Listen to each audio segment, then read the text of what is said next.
Hi everyone, and welcome to yet another episode of the Cookiepod. I'm here joined by Iced Hello. and Sur Mjölk, playing Poland and Lithuania. Yeah, hello. And you're like sort of involved in a bit of a death war, I guess, with each other? I'd say that I am. Okay, so I'm Lithuania not- is death warring and Poland is not. But yeah, I mean, let's talk more about that later. By Sur Mjölk's demand, we'll be starting with the Western nations first. So I figure we'll go with Songhai was a new player seeding this session, and as you can see, I think the nation is actually dead. Well, I guess I can give a recap on what happened. I told the player that I was going to attack him when he reseeded, so once 15 years was up, I attacked him and brought in some Aragon condottieri to ensure that we made quick work of it, since I was afraid of France attacking Aragon in the back while I was busy down here. Tunis also joined, but he just spent his days exploring the eastern parts, and I don't think he actually fought anything, as he couldn't see the nation. But yeah, Sirius, did you have something you want to say about Songhai? Yeah, I'd like to know what's going on around. I mean, this is Did you have a say in this? me. Yeah. I mean, Mosse is my vassal. Yeah. Pretty nasty snake you drew through the I mean, entirety of his nation. he was dead anyway, so I just like made it final. Crystal clear that you Yeah. didn't want him to return the next Thursday. Yeah, exactly. Like, I just clarified for him that he should seed somewhere else. I told him before he seeded that he was going to die, and then I made it very clear during the session that he was going to die. So I think now he's seeding somewhere else where he can live. I feel like that was the nicest thing I could do, given the scenario. Ice, do you have anything you want to say about Songhai, except it being dead? It looks very dead. Yeah, I mean it's in the middle of a disaster. It's split in two. It has 6 income. I don't. He bankrupted. Yeah, he's bankrupt right now. Yeah. He's going out. Like, I think he could in theory kill the rebels, but because you can pass through the natives here in Kumasi, but I mean there is very little diplomatic room since it's only Tunis, Morocco, and Aragon that can actually see down into West Africa. So it's literally impossible for anyone to help him. So yeah, I think it's just hopeless. Moving on. We have my nation, Morocco. So what I spent doing last session was mostly just fighting Mosse. Oh, I just integrated Granada. I should accept Andalusian.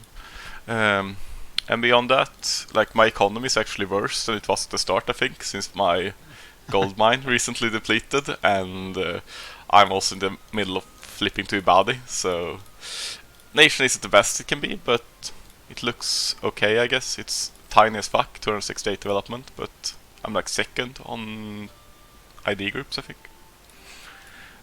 Beyond that, we obviously have the concern about France barreling into Iberia, and that's something we can maybe discuss later when we talk about Aragon. Excluding that, I'm fairly happy with the Moroccan position, even if the nation could be way better. It will be like if I integrate Mosse and get some of West Africa shoot up, as size is the biggest concern right now. Does the trade in West Africa go up to Morocco? This one, yeah, it does. Oh yeah, it does. I mean, right now it does not, but If you can just secure the gold mines down there in Mali. yeah, I mean, I don't expect to have a lot of trade economy either way, but yeah, it's something. And I mean, like, all these natives are like Tech 5, Tech 4, and stuff like that, so it is enough. I don't know, like, I'll have to talk to Tunis as well about what he wants here, I suppose. Regarding Tunis, like last session, I think I said that he was like the baby brother to Morocco, like similar, but a little bit worse off in most aspects. As is, that sort of stands true, but he's fallen like really far behind in IDs, sadly. I'm not sure why actually. He's a fairly good ruler. Yeah, decent ruler. Hmm. I thought it's a new ruler. The other one might have been bad. Yeah, I guess. Yeah, he's really young. Maybe he was stuck with a bad ruler and had some issues. But I mean, even if like he's obviously did he develop some? Because I think he grew a little bit. I don't know, man. I guess he got these few provinces and these. Maybe that's just it. But yeah, I mean, he's obviously in a sort of an awkward position, but at least he found an expansion route here, as both Morocco and Mamluks are significantly stronger than him. And actually, I think Aragon too is stronger. Like, Tunis has some fairly good troops at the moment, since they went defensive first, but it's still nothing amazing. He has good morale, but, you know, no discipline. Didn't he have a lot of expensive opportunities at the start of last session? Where? Well, he started off the session by burning all bridges, allying up with the Mamluks. Oh, yeah, you mean that he chose to ally Mamluks? Yeah. Yeah, I mean, he could have expanded into... In a senseless war where he had nothing to gain. Yeah, I have actually no idea why he was assisting Mamluks, so... Especially since Mamluks went bankrupt during the war. Yeah. I mean, like... Tunis could probably have gotten something there. I think I actually agree with him not joining Ottomans against Mamluks. I think, like, what happens if you're in this position as Tunis and join against Mamluks? Mamluk kills you, and Ottomans just waltz in and gets all the loot.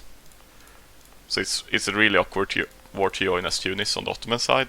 But I mean, I don't see why he was like dedicating so much, because I think he had troops fighting over here and like burning. Maybe that's why he was behind. Even he went like heavy into depth trying to help Mamluks. Wouldn't surprise me that much. I think he left the fighting as soon as both me and Bohemia put all our troops into the Eastern War. Yeah, okay. I mean, I just remember that he just did nothing and then white pieced out, yeah, leaving Mamluks in the dust. I mean, like from what I saw, like Tunis was over here for a long time. I think he left towards the end, and I think that's like way more than Mamluks should expect, because it's not really Tunis' war to fight, if you put it that way. I don't see why. Like, he could just have done some token assistance, or just be like, nah, I'm not getting involved. So I don't really know why he went this far, this deep against Ottomans, if he did, which it looked like. Because he was running like, I think, yeah, I remember like his army being really small from fighting all the wars, and he's still really low on manpower. So I think he dedicated in that war actually against you. And I don't really agree with that. A lot of manpower, isn't he? Yeah, almost. Well, his armies aren't replenished, are they? Never mind, they're just really, really small. Yeah, exactly. Like, he's not even at full force limit. I mean, he was dedicating in this war, I'm pretty sure. And after that, he's with defensive. It's taken him a long time to get the manpower up, especially when he was walking down on an expedition into East Africa to discover things. So yeah, but I mean, he does have a bank, so if it comes down to a war, he can actually use Merc up, and with defensive ideas, the Mercs will be fairly strong. He even have 5% Merc discipline from Catalan Guard. So I mean, I think like the Tunis spot is still salvageable. I mean, it's a decent spot as long as these guys don't go hostile, but and he has expansion room, but he's definitely really, really weak right now. Not sure if there's much else to say, really. I mean, I figure we'll like go this way and we get back down to the Ottoman Mamluk War later. Regarding Portugal, they are very far behind in IDs. I'm not really sure why. What's the focus? Dip. It's dip. Oh. Okay. Even has +2, +2, +1. Do we know where they put all their mana? I guess we can go check this kind of. Because it's been 50 years. I mean, he's And dead. He should be better. He hasn't gone through any death wars, and he hasn't Yeah, I mean, had reason to spend his mana on anything else, has he? yeah, I mean, I think he like these might be recent additions for him, I mean, what? Why does he have loans? I'm a little bit confused. Why does he have 6 corruption? Okay. He has only total mana spent 10,500. Yeah, I mean, I don't think he has set advisors. I'm not really sure why like Portugal is the way it is, honestly. Like, I don't get why he's in corruption and loans without even fighting a war. Yes, yeah, he's been in no player war since the Castilian War, and he was fine after that one. So it's a little bit odd, for sure. But I mean, it's no point speculating. I think this player is kind of new to multiplayer, so I guess there's some issues there. Like, what I think he should be doing right now is he should... I guess this is like... Should he fire these or not? I'm not sure. Like, maybe bring these down to +1s or fire this one, but these are really discounted as well, so it's kind of nice. I'm not sure. He should just like at least minimize all the expenses for sure. You could even probably remove this fort, and try to get corruption and inflation paid off. And like once you have corruption and inflation paid off, you'll have a 3/3/3 heir or ruler once this guy dies. You could maybe even take him away now, though it's probably not worth. He will also have to pay for colonial maintenance. Yeah. So, Where is his third? Where is his third? Oh yeah, he has the Lisbon. I think he should remove both these forts, as if Morocco or Aragon attacks him instead anyway. So like just remove those 2 forts to save some money. Maybe like I actually think you should fire the mill advisor. I hate to say it, but I think it's the least important for him right now, since as stated, he's dead if he gets attacked anyways. So like fire this, remove these forts. But that depends though, because all he needs to do is hold out until the French comes in. I guess, but If he, how does he? Yeah, but like I don't know. Sure, but they won't like in the theory. I don't think he will be attacked, as I know the diplomatic situation. We're best friends here in Iberia, but even if he would like be attacked, France has to go through these 2 forts, level 3, level 2, or this fort and this fort, and like this fort. There's no way that is holding that long. So I think he should just remove these forts as he's dead if anyone in Iberia wants him dead anyways. And like if you look at it now, this looks fairly okay. I would also delete these Caracs and explore with lights instead. This is costing him like 1.5. So yeah, let's say we remove these. Obviously not while it's killing your, but just like for the sake of it. So we have mothballed, we have removed 2 forts, we have removed the mill advisor, we've deleted 3 heavies. Yeah, see? Now you're like making bank. You can get the corruption gone and remove the loans if you just hang tight here. Another option is to just keep this one and just go ham with rooting out corruption and actually just bankruptcy. Because like this isn't like a crippling debt, 700, but it's like I would assume that he has no infrastructure at all right now. No. And you're going to have like colonies to afford as well, and you're so far behind the tech. So I think this is sort of valid as well. To just to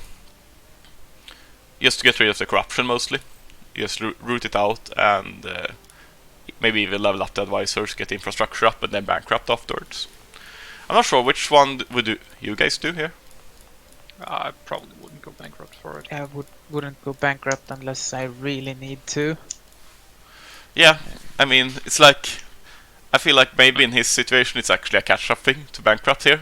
So because you can run all your advisors, you can get infrastructure up. He still needs You can get to corruption gain a gone. lot of ideas to actually benefit once he goes out of the bankruptcy. Yeah, I know. I mean, it's like a corner case for sure. But either way, cut your expenses, and you should be in a better spot going forward. Going over to Aragon, like it obviously hasn't grown really, but it's a little bit behind on ideas, but it's looking better than Portugal for sure. Maybe Could it has be, had better rulers, so might be why. I like that this do you look. know? I don't know why he hasn't eaten Castile yet. Not If I recall, it's his to take. these 3 are mine and these are his. I'm not really sure actually. Okay. Maybe he wants to get to economic these. I would have eaten this up. Yeah. Yeah.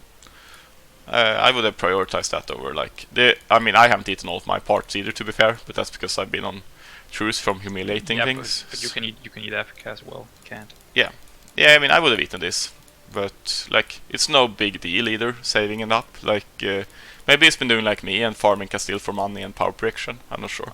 Yeah. Could be. Actually, no, he would be higher in power prediction then. So I'm not really sure why he hasn't eaten it.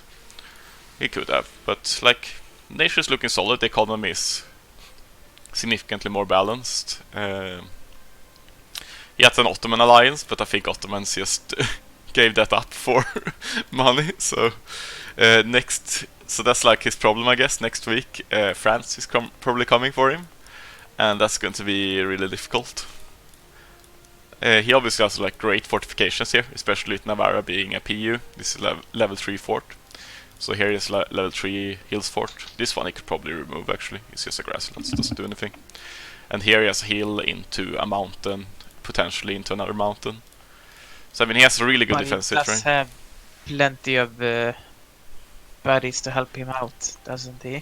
I mean, he's buddy to Both Portugal and Morocco. I mean, Yeah. you haven't been in no serious war whatsoever, except What? for the initial ones at start. I mean, the Songhai war actually was sort of taxing, but yeah.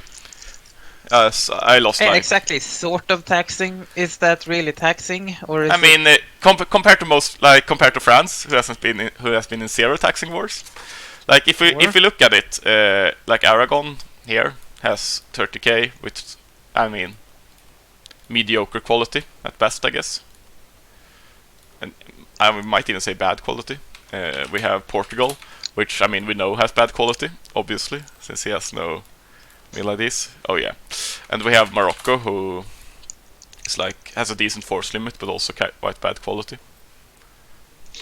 And then we have like France, which is an absolute monster right now. I don't think these 3 together can hold France alone, and that's excluding if he invites Burgundy in. So I think this is a really bad spot for Aragon. Do you think it's possible to hold this? Not really. France's quality is also really good compared. Yeah, I mean it's actually a monstrous quality difference. He has obviously finished these up, and like so he has 10 discipline. He has and Elan on them. Yeah. And he has like the combined manpower pool of all the nations together, with like twice the quality. I think this is. I mean, much better income as well. Yeah, I think it's like a death war for Aragon, Morocco to Portugal to hold against France, not death warring. Yeah.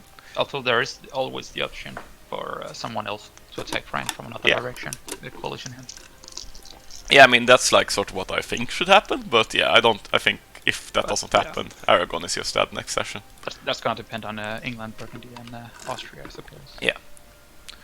But yeah, moving on to like, do you have a different opinion, Suris, regarding Aragon's faith?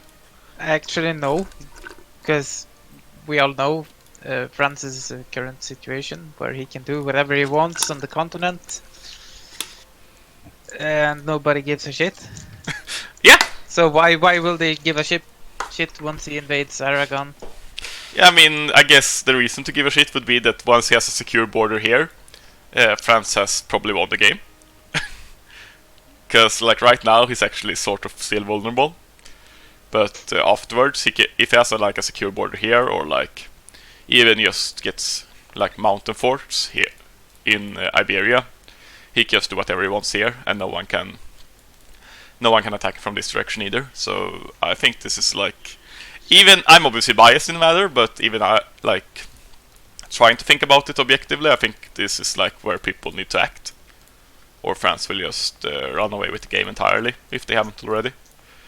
As like once he secures this flank, it's just going to be so much harder to fight him. and like his income will also skyrocket from getting essentially all of the Genoa node as well. So yeah, I think this is like someone needs to do something, but if not, like France just chews this up. I guess like I can probably hang on to my parts, as he won't be able to get 50% war score attacking me. That's about it. And I mean, here in Italy, he's obviously walked in, and Milan and Pope, like Pope is allied to him, I think. Milan is not. I'm not sure like how the relationship is here, but like we can come over to Milan and Pope, but France can just kill them whenever he wants as well. They won't be able to put up a fight unless they like band together with these and some central power. And Burgundy is allied to France for some reason. Has anyone actually been allied to France and benefited from it that you can see? Possibly Burgundy. I mean, he's gone into the HRE with no one putting up any resistance. Yeah, but this so is I'm assuming it's because he's allied to France that people don't wanna. Okay, yeah, because I mean, I haven't seen France actually do anything for him, but I guess like maybe threatening Austria to give him. Yeah, just being there is enough as an ally to prevent repercussions. Yeah, I guess. So like France, yeah. I don't know, man. What? Yeah. Anything else you want to say about France except it's being a monster and that's probably going to run away with the game if left alone?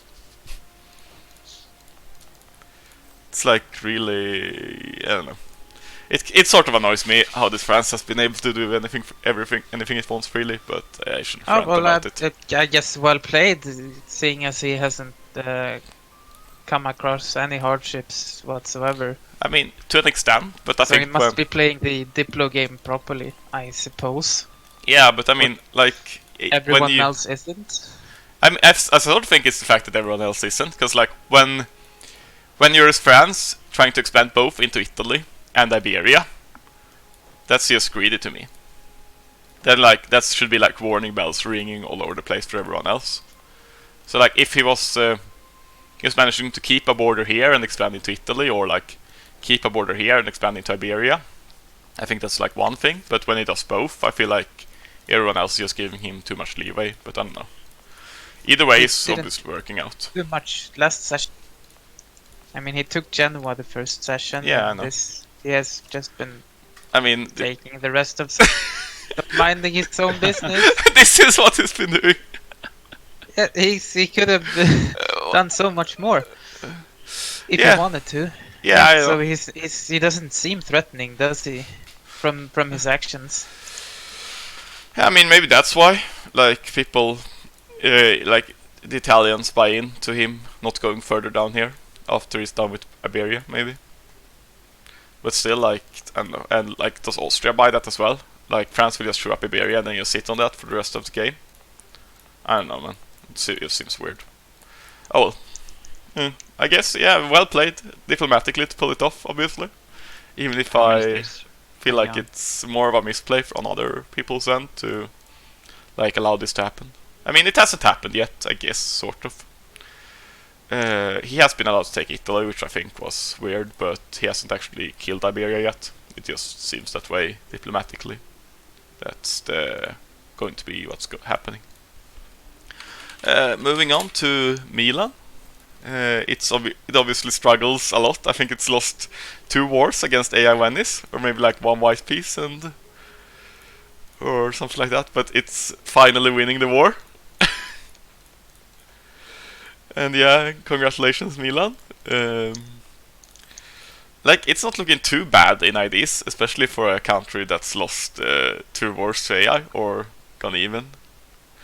But it's still like obviously really awkward being stuck in this position with nowhere to expand, and like France as a neighbor. What do you guys think Milan should do? Oh, well, I think he should do whatever he can to You disappear there. Do whatever he can to jump ship, to just he needs to expand somewhere, because he is the most vulnerable target in the entire Central Europe right now. Yeah, so he needs to either bring up a huge coalition against the French, Yep. I don't think that's gonna happen. What he can do is ally with the Iberians and share the Pope. Yeah. Assuming that France allows that, as it's a French ally. Oh well, he might. Yeah, I guess. I mean, I agree with you. Either it's like coalition France or fight Pope, because otherwise you just die. You're just going to sit here, become totally irrelevant. You're not quite yet, but you will be. You need to do something. Yeah, and, exactly. What about fighting Hungary or Austria? I mean, that As doesn't. Milan? I feel like How- Hungary and Austria. It's like who They do need. who do you actually get in? Like Hungary, I heard is allied to Ottomans. It's like a really awkward border, and these two are allied together as well. Like who do you invite to fight Austria? Is my thing. Wasn't Austria allied to France just a second Yeah. ago? Austria and France aren't allied. No, they were like for a while during the game. We broke, yeah. Yeah. But I feel like Milan. Okay, so yeah, he can either try and coalition France, but if that doesn't work, I feel like he could try and suck up to France, and like give him the Genoan provinces, and instead try and get a coalition going against one of his other three neighbors. I mean, Maybe being Austria, Hungary, or Papal States. I don't see what like would coalition Austria. Austria isn't bordered to Poland Well, yet. Austria is in a really good diplomatic position. Yeah, but exactly. Hungary could possibly be coalition. Yeah, he has but a lot of neighbors that are stronger than him, and it would be possible. yeah, to but get I mean, Ottoman- as Milan, like you're in like the most vulnerable position in the entire game, and then you want to get land here as well, so you're split up in two and have another vulnerable position. I don't know. Like I don't think expanding into Hungary does anything. Desperate measures. Yeah, but like at this point, I don't think that's even desperate. I think it's just suicide. But that's my take. Like it's less of a suicide to just go on, try to coalition France or go for Pope. Yeah, I think the best situation would be to coalition France, but if that doesn't like happen, then Yeah, then you fight you Pope. have to try something else. Then you fight Pope. If that doesn't happen, you're dead. But even if you fight Pope, I don't really think you would become big enough to have a shot afterwards. I mean, like if you can get to Pope is like 200 dev ish, I think. Like if you're a 350 dev as an Italian, But is it enough? I mean Do we have it's. enough provinces? I think you can be relevant. You can like, obviously you're not like having this land forever, but that's enough to make you keep your power factor and like find opportunities into Naples or France or maybe later Austria down the line. I think it's enough to like make you relevant or keep you relevant for a while longer, for sure. But yeah, I mean it's not like the end goal. Like oh yeah, I hit Papal States and then I'm fine for the rest of the game. But it's a start. And it's the easiest start, obviously. Like, the France coalition one is obviously the best one, but it's also much, much harder. So it's like, eh. Yeah, it's an awkward position for sure. If he just sits here, though, he's just going to die. Soon. Sooner or later, rather, I suppose. Any last words on Milan? Let's go Pope. Milan. So what do you guys think about the Pope? Basically the same as Milan. Yeah, almost the same. Yeah. Except that he's slightly stronger, and he also wants to fight Milan. I'd say. Well, he should want to. Yeah, I agree. Kind of the exact same situation where one must die for the other to live. Yeah, sort of, except both are allied, best friends. Oh yeah, So- he's in the war against Venice as well. Yeah. I wonder what he's gonna get. I mean, probably nothing, as it's all occupied by Milan. Let's see, state-wise. Yeah, I think this is probably Milan's. I would imagine. Yeah, but maybe it's a mistake to help Milan if they're gonna fight afterwards, because Yeah, then I they're gonna mean, be equal power. obviously it is if they are going to fight. So I'm not sure like what these guys are going to do. If you're not fighting Milan, I guess the options are either to join Milan coalitioning France, which I mean sort of makes sense given that France is in Italy, or you can like try to join France and get Naples from Aragon, which I think is what I heard last. Yeah. But that's like just that's nice, but that's sort of postponing the problem as well. This isn't enough clay. You still need to go for Milan or France or something else. So, I would just probably kill Milan if I was in Pope's Yeah, I position. think Papal States has a better opportunity to kill Milan, since Milan has more like, enemies than Pope has. Yeah, I mean, like, Because like excuse me. Papal states can always call in France or Austria maybe and promise them like one province or so, Yeah. or just ask them to stay out of it. Yeah, I think No that's more of problem. it. I guess Yeah. like the thing about Pope is that he's significantly further behind Milan on IDs, which is kind of awkward for him. So that's something to keep in mind. Like if Milan kills Pope, he's actually going to be kind of irrelevant. If Pope kills Milan, especially going religious second as well, I think he's going to be like struggling to become a relevant power anyways. So that's also something to keep in mind. That like in some ways Pope is further behind, but his diplomatic position is obviously much better. Yeah. What next? Let's talk about England, I guess, before we forget about I don't know, something. England's looking spicy. Yeah, I mean, it's like it's fine, like for England at this stage, but I think it's a little bit slow. I think you could have done maybe a little bit more as England here. You Like obviously, what?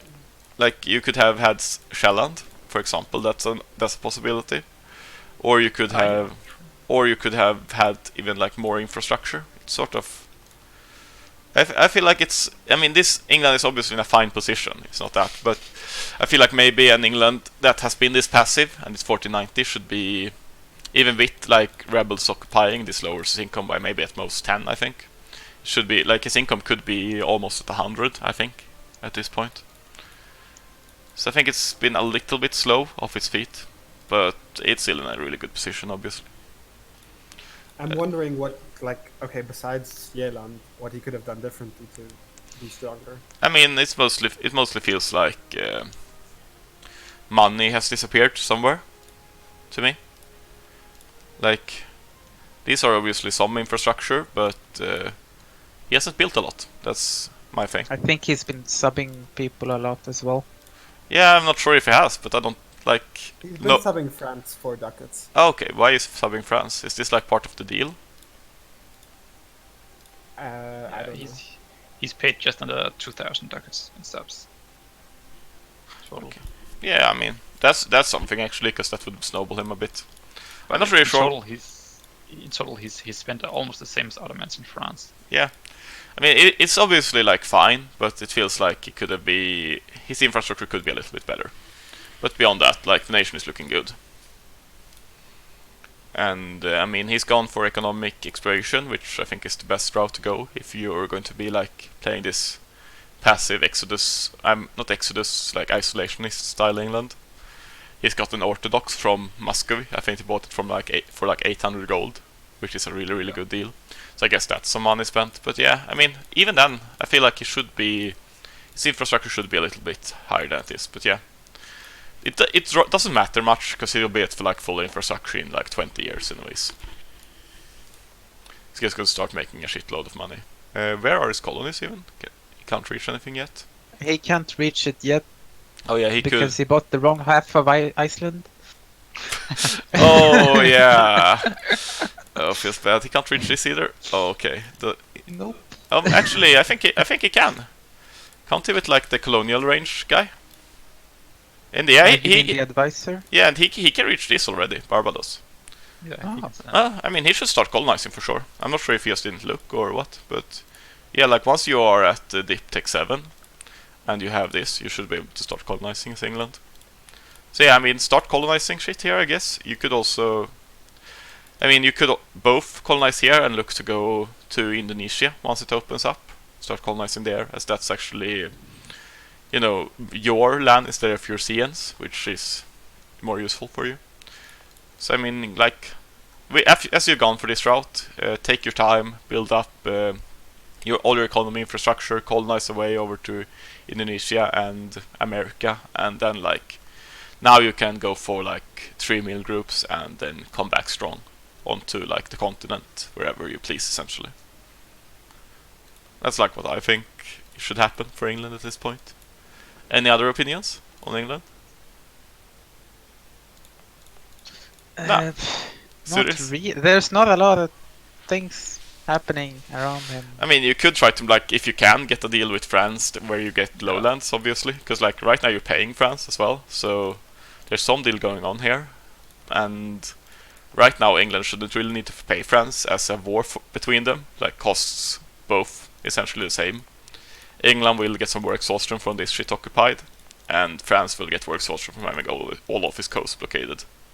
So it's just a lose-lose war. So I'm not sure why he's paying France. Maybe it's like something. Maybe there is some deal going on here where he gets lowlands eventually. I'm not sure. Because like this is what the dream, I guess, at this point, if you can strike a deal with a land power to get full control of the English Channel. But then you'd have to protect it. Not as really. well.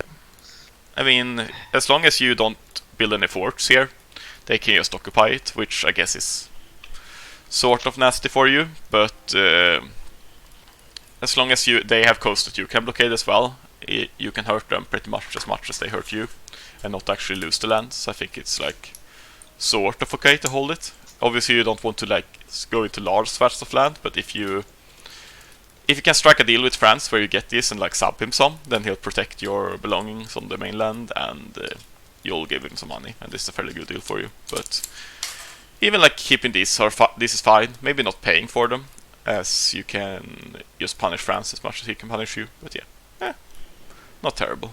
4 ducats doesn't matter that much for England. Looking at Burgundy, I wonder if he's going to form Netherlands or not. He's obviously expanding in that direction, but how much do you actually lose? It's the French region, right? Yes, it's just Burgundy state and the Picardy state. Yeah. Oh, and that Champagne one in the repertoire is subject also. Yeah. Oh, okay. I mean, this is actually a lot of land to lose. I mean, I would never do that, as I think it's like kind of pointless to form the Dutch nation. The Burgundian sides are better. The Dutch government isn't that good. Well, now that you have States General, it's like, But yeah, I think he's been talking about wanting to invade England. So maybe he's like he's not that interested in having land military IDs. He just wants to become some naval colonial power that's entirely reliant on France, which I guess is really good for France. What I'm surprised about is how high England's force limit is. It's like similar to France's, and yeah, even though I mean England hasn't expanded that much besides Ireland. Yeah, he hasn't built any. Like, where is it from? I guess it's just deving. Just development. Yeah. I mean, yeah, he's had a lot of man. I guess he's just. I mean, yeah, raw like 55 to France 697. Yeah, I mean it's a little bit high considering. Yeah, maybe France has autonomy. Yeah, I guess France like has autonomy in some places over here. Yeah, makes sense. I mean, England and France also have very similar development. Yeah, yeah. France has like 120 more, and I guess it's just a little bit higher autonomy. Actually, it's like 140 more. But yeah, I mean, it's like a little bit higher autonomy on some French land, and that pretty much explains it. But yeah, England is keeping a very high force limit, but it's obviously like super weak military-wise. Anyways, it's like this is almost Portugal level of military. Not quite, but the quality is abysmal. Like, if you were going to fight like Portugal for some colonial war, you're obviously well equipped to do so, but if you were trying to fight like France or Burgundy, it's just hopeless with an army like this. I mean, maybe you could almost fight Burgundy, but still really... It's like so awkward to fight with no quality at all. Yeah, you could fight Burgundy. Could. That's about it. But yeah, looking at Burgundy, I think it's like he's gained some land, but his expansion isn't that quick. Like if I'm Burgundy, I think it's better to just F4 France. Because like looking at this, it's like you're still almost in the same spot as you were to start. It's just so slow to expand into HRE. And then you have players here anyways that you'll need to be in conflict with to keep expanding. So I would have preferred a different approach, but given that event for the be friends with France and expand into HRE, I guess this country is looking okay. A little bit behind on economic, especially considering that it's not expanding that much or quickly due to HRE AE. But with what he's doing, I would advise him to not swap out of Burgundian IDs, as I think they are way better than Dutch. But I depends on wonder what you want to do. What's the coalition he's looking at? I feel like most small states have been killed. Yeah, and like you could I feel like A is not a problem anymore. Yeah, I know, but he's been expanding slowly due to it, so I feel like he should have had more economic IDs. But yeah, like at this point, he can just show up like this stuff. Are there any nations still remaining? Yeah, like Baden and Lorraine. I mean, in the lowlands. I think he has everything. In the Oh yeah, Lowlands he has everything. These are just his PUs. But yeah, I would try to like shoot this up for sure. Why is France allied to Baden? What? And like Isn't it Hungary? obvious? Is he cucking? Probably just blocking Austria from expanding. Yeah, Why I else guess. would he But they were bother? these were like allies until relations broke. The alliance with them. Being allies doesn't mean that you're his friend, does it? I don't know, man. Like is Karlos actually? It also feels like France. Are you expanding into Italy? You're expanding into Iberia, and you're trying to cock Austria. It's like, do you want to be coalition? It's like, I haven't seen France move into Iberia. no, he's just been. Yeah. No, it's just me, like knowing that he's threatening Aragon. But it's not. Yeah, you're just saying he's gonna invade, but no one's ever heard anything about it. It's just you making shit up. Hasn't he literally said it in the chat that he's going to invade Iberia? I don't know. I'm pretty sure he has. Karlos, are you going to invade Iberia since you're here? Depends. Depends on what. Whether or not they give it freely. Yeah, that's pretty much it. I mean, last I checked with this France player, was like, I don't think I'll be satisfied with just the node. I feel like I'll want all of Iberia. But yeah, I mean that's obviously my. Wasn't it? I'm pretty sure, like... I said I'm fine with taking the Genoan provinces out of Aragon and like making a deal with you guys.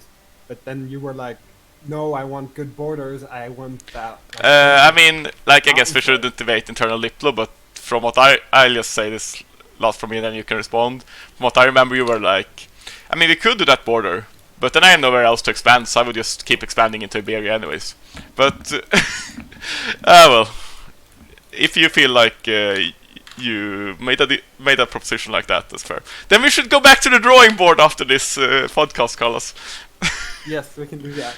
So for the Baden alliance, I just wanted to make a statement that I'm not hotboxing with Austria. Okay.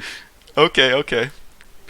So that's about it. I mean, like that would be. This is why I broke alliance with him and then allied Baden and stuff. Oh, okay. I thought it broke you to AE or something. But like it's also this is very ballsy. Both like making Austria an enemy and also if Austria attacks Baden and you honor the alliance, and then like Austria just allies two people and bring them in against Baden, you're just completely trapped without any allies, which maybe doesn't matter for you. What? Luckily, I have my good ally in Hungary, allied to Baden too. I guess, but still like real awkward with a war leader. I think it's like I see people do this a lot, and with our rule set, I think it's incredibly risky. But we'll see if you get punished for it. Obviously, it's also like maybe you just decline, and it's 25 prestige down the drain. It's no big deal. Anything else you guys want to say about Burgundy before we move on to? I guess let's do Austria first. Nope. So Austria, I'm not really sure what happened. ID-wise, like, why is he only at? Why does he have no admin? I get. He didn't make vassals to expand into the HRE. I think So he actually cored everything. Yeah, I mean he cored everything, Prague's but been expensive, yeah. I guess he has eaten Bohemia quickly. I guess that's why. But it feels like you should. It still feels like it's a bit too far, or you could just have made a vassal from something here and fed it. It's like this is kind of awkward for him because last session he was almost even in strength with France, and now it's like. I mean, obviously that's part of why being an emperor you lose your force limit and manpower from it, but it's also like he's fallen way behind on ideas, which is awkward. Beyond that, though, he's killed Bohemia, which gives him plenty of room to expand, and he's going to, just as long as he like sorts out the ID thing and doesn't die, he's going to be. I think it might have been Fairly strong. impossible for him to give it to Vassal that land because it doesn't have many cores. I mean, Yeah, it's like he could have made other taken vassals. like Nuremberg or Ulm first, released it, and then fed. Yeah, Like he would have had to conquer different parts of Austria, but yeah, Bohemia. But yes, like here the you problem have. is, like, he wanted to go the gold mine for him directly, so like that makes it a bit harder because Yeah, want a land connection. I guess, but you can still like take Brno and release Moravia and feed here instead of taking Prague. Yeah. I feel like he had options. yeah, he had options, and this is like really sort of awkward for him to be that far behind. But as long as he catches up on that and doesn't, I mean, he's still in a really good diplomatic position. Like France is obviously acting tough about Baden, but I think actually France, despite being really strong, has more to lose from a conflict with Austria than Austria has. Baden doesn't really matter to Austria when it has all of Bohemia. Yeah, to exactly. in my Like opinion. he doesn't even need this right now. He needs to catch up on ideas, so this isn't a huge deal. So I mean, and like if he was to fight France, like he has a really good defensive position, obviously, with Swiss as his vassal, and then Tyrol. He's like Hungary is his friend, and Hungary probably doesn't want to fight Austria right now. Especially with the Ottomans having paid the Mamluks, in my opinion. Who was saying something? Was it Ice or Sur? Karlos? Hungary and I will die for Baden. Oh, okay. Yeah, you will die for Baden. Okay, that's nice. I mean, I guess this might be like an intention. Like he's still allied to Austria, but he's allied Baden. So I'm not sure if this is like sort of an act of hostility against Hungary. I heard someone say that Hungary and Ottomans are buddies, even though I don't get why. Do you know about that, Ice? Are Hungary and Ottomans allied? They aren't allied in game. Well, no, they had some kind of initial deal. So Yeah. Ottomans got the gold mine in Serbia, but then he did the coalition war against Ottomans. Yeah. And then another war here, so... Yeah, Yeah. he was in the last war against Ottomans, right? Yeah, Hungary He didn't get ally anything, though. Ottomans, but Oh, then he did? acted opportunistically and Yeah. declared war on him, and since then their relations been strained. Yeah. So I mean, at this point, you really don't want Austria as an enemy as Hungary. Brandenburg is way weaker. France is like already making claims on Italy and Iberia.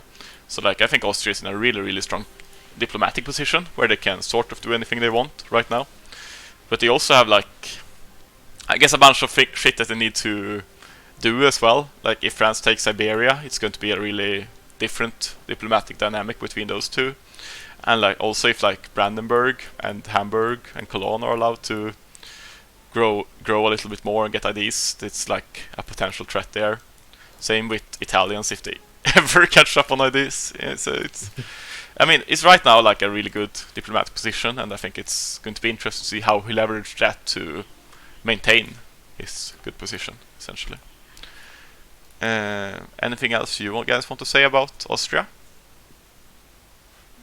Now, I gave Not you really. 2 It's- seconds. Yep. So let's move on to Cologne. Like I think the most minor of the minor Germans. Considering that he is stuck as a theocracy with a shit ruler, he's actually doing quite well on IDs, I think. Yeah, and look how old that ruler is. Yeah. But that's because he didn't expand that much.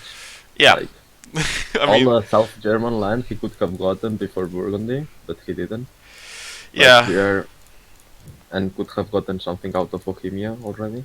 Yeah, I know. That's what I was getting to. It's like, yes, but I mean, he does have AE somehow, so he has eaten things. Yeah, but you don't get coalitioned anymore. No, I mean right now, but maybe like when Burgundy was taking shit, it was hard. But yeah, at this point, he should definitely try to jump on the opportunity to eat this up before someone else does, because he needs land badly. Even after getting this land, is like you need to fight someone, be it Hamburg, Brandenburg, Burgundy, or maybe even Austria if you get a border here. But it's like, I feel like Burgundy is not a good expansion route for him. isn't it? Because well, it puts him at odds with England or France, possibly. Yeah, but I mean, I figure like you can talk to England and get these France and parts. Burgundy are allied though. Yeah, I know. Like that's the problem. I feel like England is not that big of an issue. It's actually like, I think it actually might be convenient for you that England has an interest here. It's someone you can work with. But France is obviously the issue going against Burgundy. I think I feel it's like his best option would be to get a coalition going against Brandenburg or Hamburg, and Like, expanding into the south. Like, yeah. I mean, Rhine- allying one of those and expanding into the other is probably like the dream, and the option after that is probably to get like a coalition against France and Burgundy, and maybe like split Burgundy with England. But that seems hard. It's like so many nations that should want to fight France, but they aren't. So it's like, it's hard to get going. But yeah, I mean, who's playing this? Is this Reinshard on Cologne? yeah, it rained. Yeah, I mean, Reinshard usually goes weird like this, so I'm happy that he's going quality economic. Okta is taking over as the weird ID guy this campaign with his innovative first. I know, right? Moving on to the other minor, Hamburg. Hamburg is looking way better than Cologne. Maybe like not ID-wise, but dang, he's actually making a shit ton of money. Yeah, a lot of trade. Yeah. Because Brandenburg is giving him trade power as well. Oh, is he? Pointing out. Yeah, that's why he's giving me subs. Oh, 10? Okay, maybe it's not. Is this actually a good deal? For me, it is. For Giving him basically half, even though he only owns. yeah, I mean, this is. I mean, I didn't ask for that much, but he says that he doesn't need the money at the moment, so he's sending me this. Okay, right I get. now, so. Yeah, because I mean, right now that's actually a really bad deal for him. But I mean, nice for Brandenburg, I guess. It's probably like increasing Hamburg's income by like 3 ducats, and it's getting 11 for it. But yeah, I mean, even excluding that, oh, he's actually okay. He's not built up at all. What is he doing with his money? I don't know. No idea. Giving it to He Brandenburg. doesn't have money. He gives it all to Brandenburg over like building this. It's also Inquisitor, so he doesn't usually try hard that much. He just chills and tries to make some money. Yeah, but he doesn't build things to make money. Yeah, I mean, It's like 24 and 20 workshops that aren't built. I don't know. I mean, with that said, like this is obviously strong. Like him getting Shalland over Sweden, and like this area is obviously really good for him. And this is sort of enough if you're looking to be like a trade powerhouse to be relevant income-wise. Just holding these parts that he has right now. Oh yeah, he spent money on upgrading these as well. yeah, he was asking me if he should upgrade to World Trade Centers already, and I was like, nope. I don't think he should have done the level 2 ones before he did like at least the 2 really good. I think these 2 I mean, should be he priority. has the money to do them right now. Yeah, I mean, it's and after that I think it's fine to upgrade level 2. But yeah, that's like that might be part of why England isn't making that much money, to be honest. Like Hamburg is going really heavy on the trade. So like what you would do as England here is like maybe just war Hamburg, just do a trade war, kill his lightships and like blockade him or blackmail I him. know that they have some sort of deal over Lubeck, as you can see it's English. Where? Like, no, Lubeck City. Oh yeah.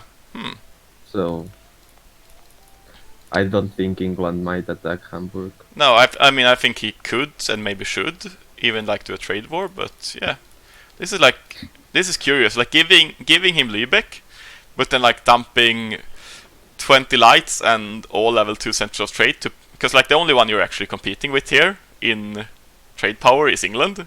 So everything you do to get more trade power is just to give less money to England. Yeah. So this is like a really awkward cooperation here, where like anything you do actually hurts your friend. So now England can also make claims on Shetland. yeah, exactly. It's this. I don't know what's going on here. This is really interesting to me. I think it's like I don't think this alliance makes any sense at all. So I'm curious what like goes on behind it? Is there anything you Maybe want? it's some sort of deal. It's where Dutch as well, so what can you expect? Yeah, I guess. It could be that they're allied against Burgundy. Yeah, Like, yeah, they maybe. border him, and maybe they want to like split the land, and that's why they made some deals about working together. Yeah, I Even though it's guess. a bit of awkward. Yeah, that makes some sense, I guess. And it's also like maybe if is England like is Hamburg skipping trade and England going trade third, and maybe like then they'll make a trade deal where Hamburg just forwards trade to England. But then why are you going like then why are you Hamburg if you're just going to not use your trade powers? It's like Maybe he will form Hanover. I don't know. yeah, I guess he doesn't have the required lands. I think it's he needs to. Yeah, he needs Brunswick.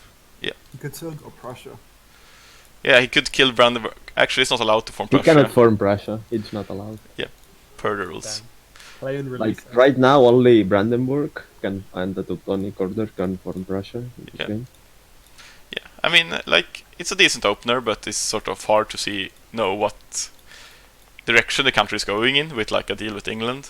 Maybe there's some split here going on, trying to ally against Brandenburg. I think it would be really nice for him to kill Cologne. Then you get access to the Hanover formation, which is really good, especially if you plan to like cooperate with England and you really don't want the Hamburg ideas, and go from there. This like getting half of this or all of it. It's like it's sort of enough clay that you'll be relevant for a good while longer.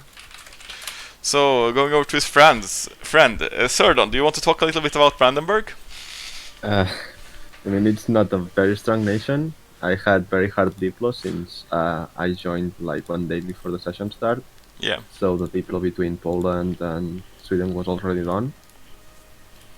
So, like, Sweden asked me to not take any of the Baltic lands, or they would kill me, and I did it anyways. I mean, you have the provinces you need to for Prussia. Yeah, like right now I have no interest in fighting Poland or Sweden, because like I would get stumped. So I'm planning to maybe deal with Austria, take a couple of provinces out from Bohemia. Got a really good deal there since I did nothing and I got 3 provinces. Did I you mean, talk to Austria about your borders there? Not yet. He told me that we will talk. Yeah, I mean, like he can't really prevent you from being a bit of a Yeah, skirmisher. but like being nice, it's better asking for it than just sniping it, in my opinion. Yeah, I mean, obviously you've like for someone who joined late, you had some good Diplo deals here with Inquisitor giving you a shit ton of money. Yeah, I mean, it actually helps that I played a lot of games on Inquisitor and kinda know. How you have your you have your workshops that give you like I know like half of what his workshops would do. But yeah. Oh my god. Okay. I mean, It's I'm trying to grow. I probably try to build regimental camps now to increase my force limit to be able to somehow compete against my neighbors if I can. Yeah, I mean you it's like you're in a fairly similar position to Hamburg. I also had like the 2-1 ruler because my first, like before I could kill the heir, the first one died. So I had the 2-1 for like 40 years. Yeah. Now you have a 4-4-4 and the 4-3-3. I mean, he's Craven, but decent. it's still okay-ish.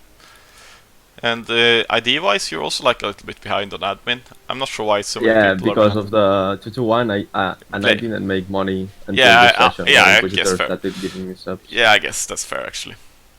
Yeah, I mean, like I think Brandenburg is off to a fairly good start. You're fairly good sized for this period in the game. Now there's no more AE. And now you need to like find somewhere else to expand. Maybe like eat up this land, and you have enough of a power base to strike out against Cologne or even Hamburg if you would like to, or make some deal to go against Austria or Poland. I don't think I should attack Hamburg right now, having Poland and Sweden on the other. I mean, not right now, but like down the line, you have the power base to find somewhere else to expand. Is what I'm getting at. So I think you're in a, as long as you don't get killed by like an Eastern Bloc, you're fairly okay. I think you're in like as good of a position as you can ask for as Brandenburg early, essentially, beyond being shit at ideas. Any last words for our Brandenburg? not me. Good luck. Yeah. Good luck. Are we a bit worried about the Eastern ones? Because there might be a reason why Sweden and Poland haven't fought Brandenburg yet, you know? And that reason is about to die, perhaps? I mean, technically, Ice told me that he doesn't want to fight me. And Okay. he said that he would allow a 1v1 between me and Sweden, but if you are gonna check Sweden, you can see that there is no way I can win. Is there no way, really? I remember Sweden being kind of weak.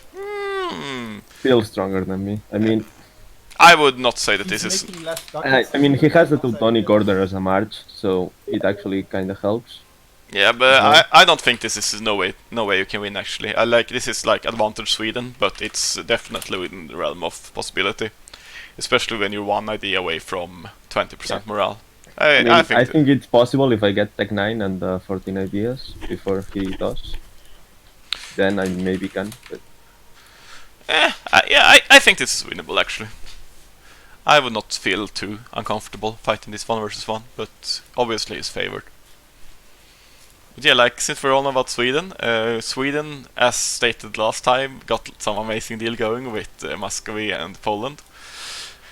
And the nation is looking way stronger than the last session, actually. It's gotten some autonomy down, I suppose, got some force linked up. Income isn't too bad, but it's still like really bad on IDs. Oh my. So that's really awkward for him. Is and Norway a player? Yeah, Norway's a player. I guess we'll go on those after.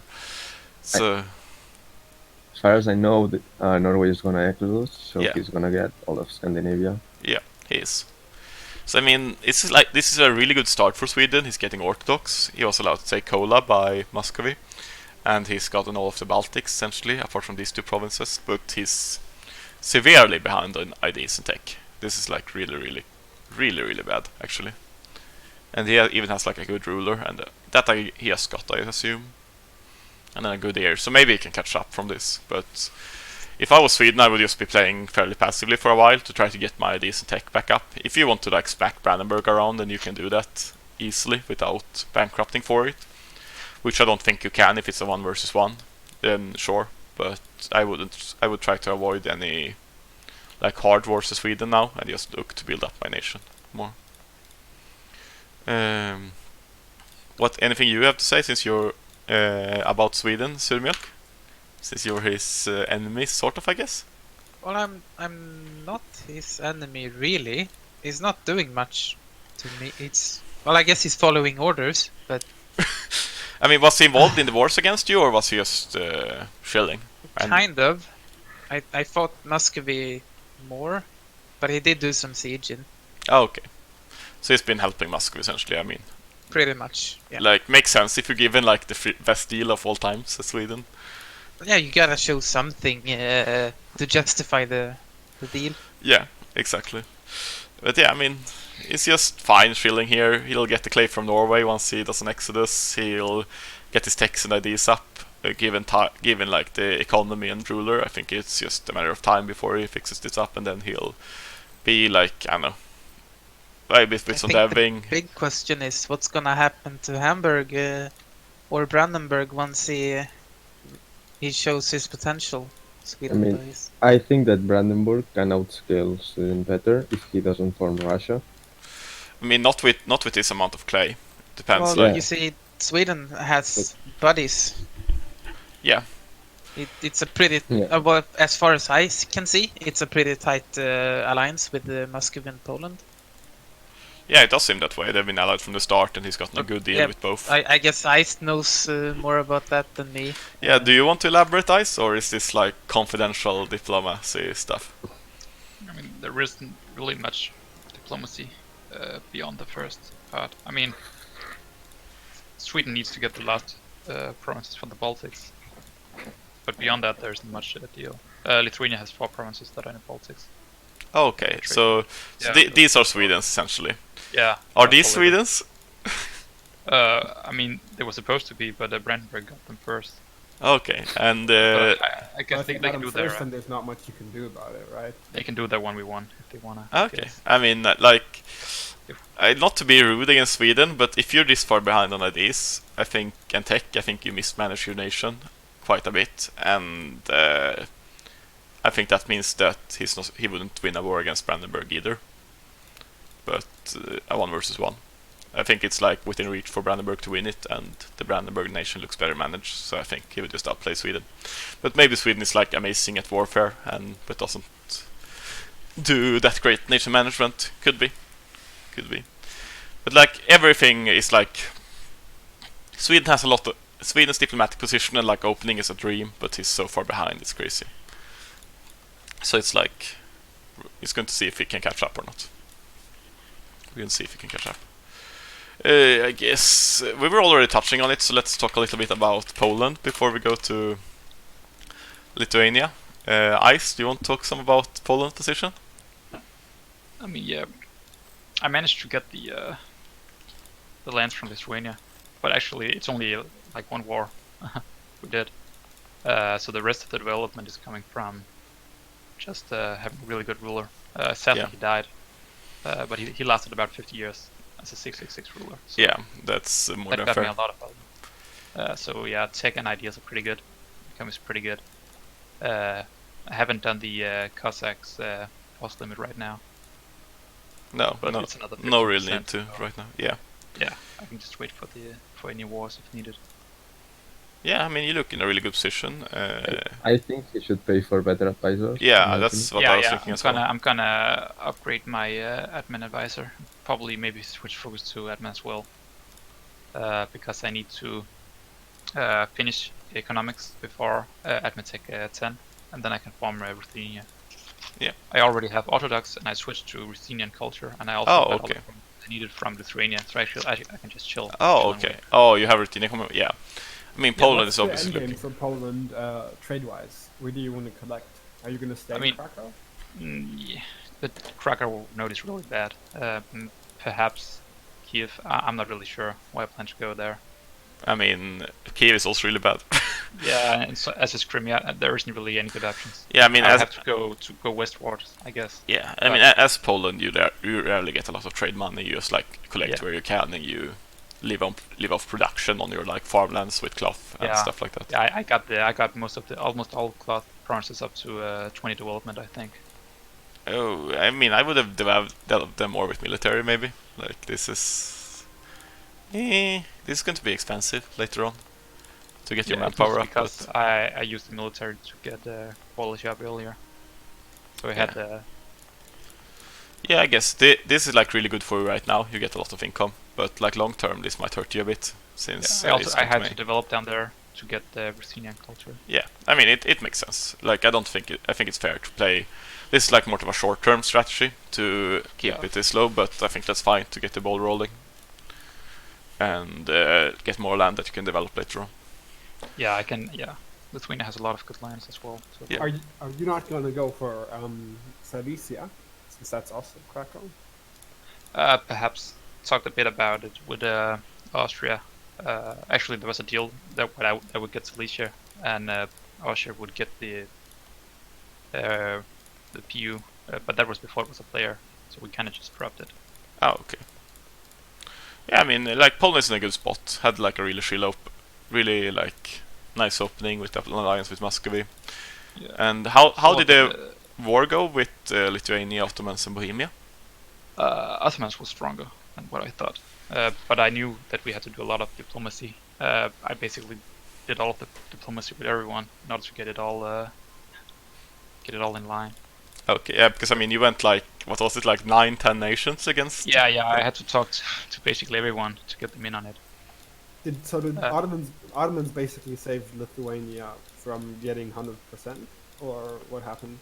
No, Lithuania unconditional. I think this is 100%. This Kiev is a lot. It is Yeah. 100%. Yeah. I took 25% as ducats. Yeah. Because Muscovy and Sweden wanted some income. Yeah, that's fair.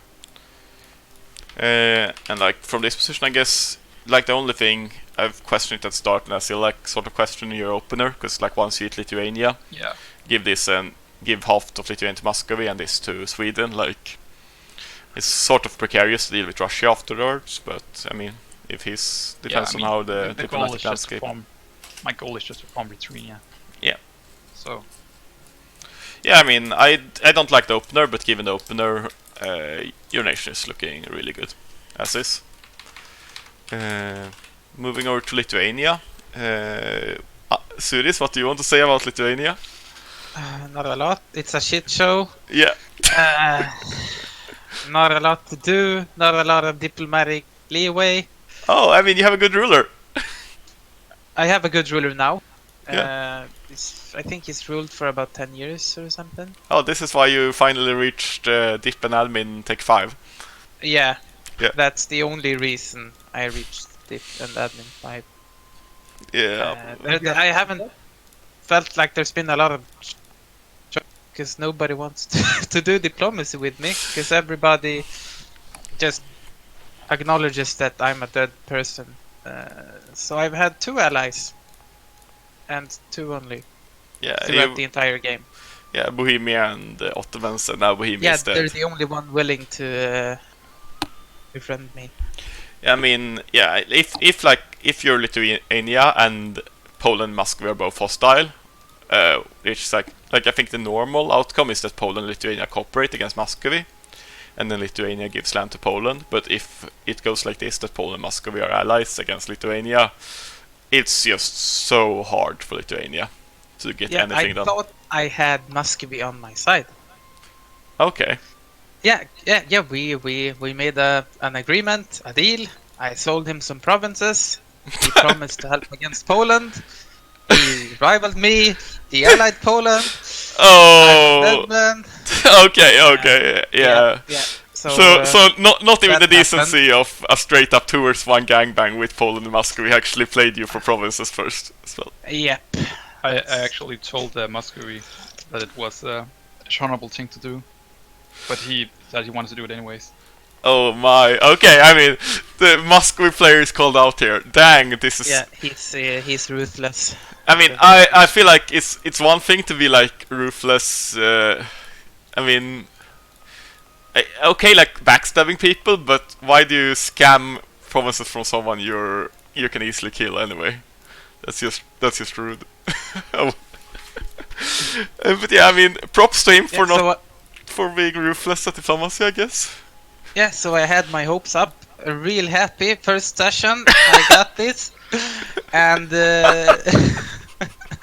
and then during the coalition war, yeah, there goes everything I was. Yeah, okay. I mean, on the bright side, Ottomans are fairly strong, but on the less bright side, we had to make it so at the very least. Give up the unwin, pretty much. Yeah, I mean, I'm just talking if Austria and Hungary were like in on this just to get Bohemia killed, and it's like Ottomans and Lithuania in the west against Poland and Muscovy, maybe there's hope. I mean, I Yeah, think that maybe. Ottomans can easily kill Poland and Muscovy with Lithuania. Not I easily. think so. It's I fairly checked out the strengths before the session, and I was pretty sure that Didn't Poland go? we were on the slight losing side, but I could have misinterpreted everything, of course. Also, Poland went to wall, right? Mjölk, Yeah. I think that you should have gone defensive given your situation. Because you are probably not gonna take advantage of quality ideas. Yeah, I would agree with I know, that. It's old habit. I rarely use defensive ideas, and I chose quality because it was better than quantity in the situation. Yeah. And now I regret it. And I mean, I yeah, think it was way better than a lot quantity of still. missteps from my part so far. I mean, I think quantity would have been way worse than quality, but I think defensive would have been better. Did Poland go quantity or did he go No, Quality. he went quality. he went Yeah, quality? quality. I mean, economic. I'm pretty Probably sure Leon Ottomans went coalition Poland if he went quantity. Ottomans went quantity, so Yeah. Poland and Muscovy could definitely play. Yeah, but Yeah. they are going quantity religious, so it's not the greedy build. I mean, it's still greedy until you get religious done, so Yes, it's a lot. not as much as going quanteco first. But yeah, I mean, I actually think Poland and Muscovy are slightly favored against Lithuania and Ottomans looking at it, but it's not like it's unwinnable for Lithuania and Ottomans if they play it well. But then you have the like big difference Mamluks. between Poland and Muscovy versus Lithuania Ottomans is the economic base, because Muscovy and Poland are making a lot more money than Lithuania and Ottomans. Yeah, but combined, probably. Turks are making a fair amount. Yeah, I mean they have a better economic base slightly, and slightly better quality and comparable troop numbers. So I think it favors Muscovy and Poland, but it's quite even. Also, Yeah, but there's a Sweden player as well in there. I mean isn't it? Sweden. Yeah, I mean Sweden. I don't know, man. Maybe I don't believe in Lithuania Sweden. could spoke with Hungary, offer Yeah. him some Polish land, and make the Ottomans and Hungary speak about the deal or something. Yeah, I mean if Hungary would join We've in. tried that. We've tried offering almost all of Poland to Hungary. Yeah, he's Actually, I mean, surprised. we have a Transox player now as well. That's actually worth looking at a little bit. Because I remember Transox having like the highest morale in the world right now. Yes. 5.06. Pretty summons in He has general. defensive and he has gotten relentless drill for the next 9 years. So actually, like Transox joining this war would be, oh my, yeah, that would actually. There is. I mean, obviously Lithuania is in a shit spot. I'm not going to dispute that, but given a hostile Poland and Muscovy, it's held out for longer than expected, and there are some outs, at least in theory. Like if you get Transox in against this, it's more like Transox, Ottomans, and Lithuania against Muscovy, Poland, Sweden is probably favoring Lithuania, Ottomans, Transox, for example, even if slightly. But it also depends how much Ottomans wants to invest. Yeah, Because he gets nothing from going north. I mean, He could does get the potentially. Crimean out. He does potentially, and it's also Yeah, like, well, a bit of Crimea, but it isn't as good as just going Yeah. with Arabia. yeah, I mean, Maybe he wants to be wholesome and help out his friend could- who's bled for him numerous times. I mean, he has dropped Bohemia as an ally to get something. I mean, nice. Bohemia is dead, but I mean, yeah, I like. It's definitely an option for Ottomans to just cut his losses and get rid of Lithuania. It's just like, how is the diplomatic landscape going? If he drops Lithuania, will Poland and Muscovy drop him as an enemy as well, or is he just going to get gangbanged by? Potentially. Austria, Hungary, Poland. We offered, because we didn't want the World War, we actually offered Ottomans that we wouldn't get involved in the Arabia south of the Caucasus in exchange for him dropping interactions with Lithuania, but he Okay. didn't respond. So I mean, maybe that's like sort of why because you're allied to the biggest backstabber ever in Muscovy, so he doesn't trust you. Just throwing that out there, you know. Yeah, I've been salting a lot about that in while speaking to the Ottomans. Yeah. I might have influenced that. Yeah, I mean that's actually. I find with people backstabbing, but when you do stuff like that, that's going to make people be very unreluctant to trust you, anything you say, going forward. So that might have something to do with it for sure. Like if we look beyond the fact that Muscovy is a filthy backstabber, very objective. He's an alleged. No, he's confirmed now. It's confirmed. Yeah. We deal with facts here, you know. Beyond that, he's looking quite good. He's still a little bit smaller than maybe I would expect, considering he's not finished economic yet. But like he has I think, fairly good in my economy. opinion, that he shouldn't have given cola for free. No, I'm not sure why he did that. Honestly, like, I mean, given how Sweden looks, it's incredibly weak. I would just kill Sweden, eat it up, and get clay, because Sweden is so weak Like- right now. I want to know that I offered him allying and attacking Sweden and Poland, but he said no. Sweden is my ally, and I was like, okay. Yeah, I mean, like this initial deal giving him like he seems to be very good friends with Sweden. I just feel like this alliance might, you know, isn't paying off for him because Sweden still doesn't have IDs. He's not strong. Like Muscovy is giving a bunch of freebies to Sweden, and is not really even getting a strong ally out of it. He's not getting I feel anything. like if you do that with Sweden, then you want to focus on the east and like conquer the east, but like because of expansion limits, it's probably not possible. I mean, he Maybe- had. maybe next session he can like finally push east, get the gold mine.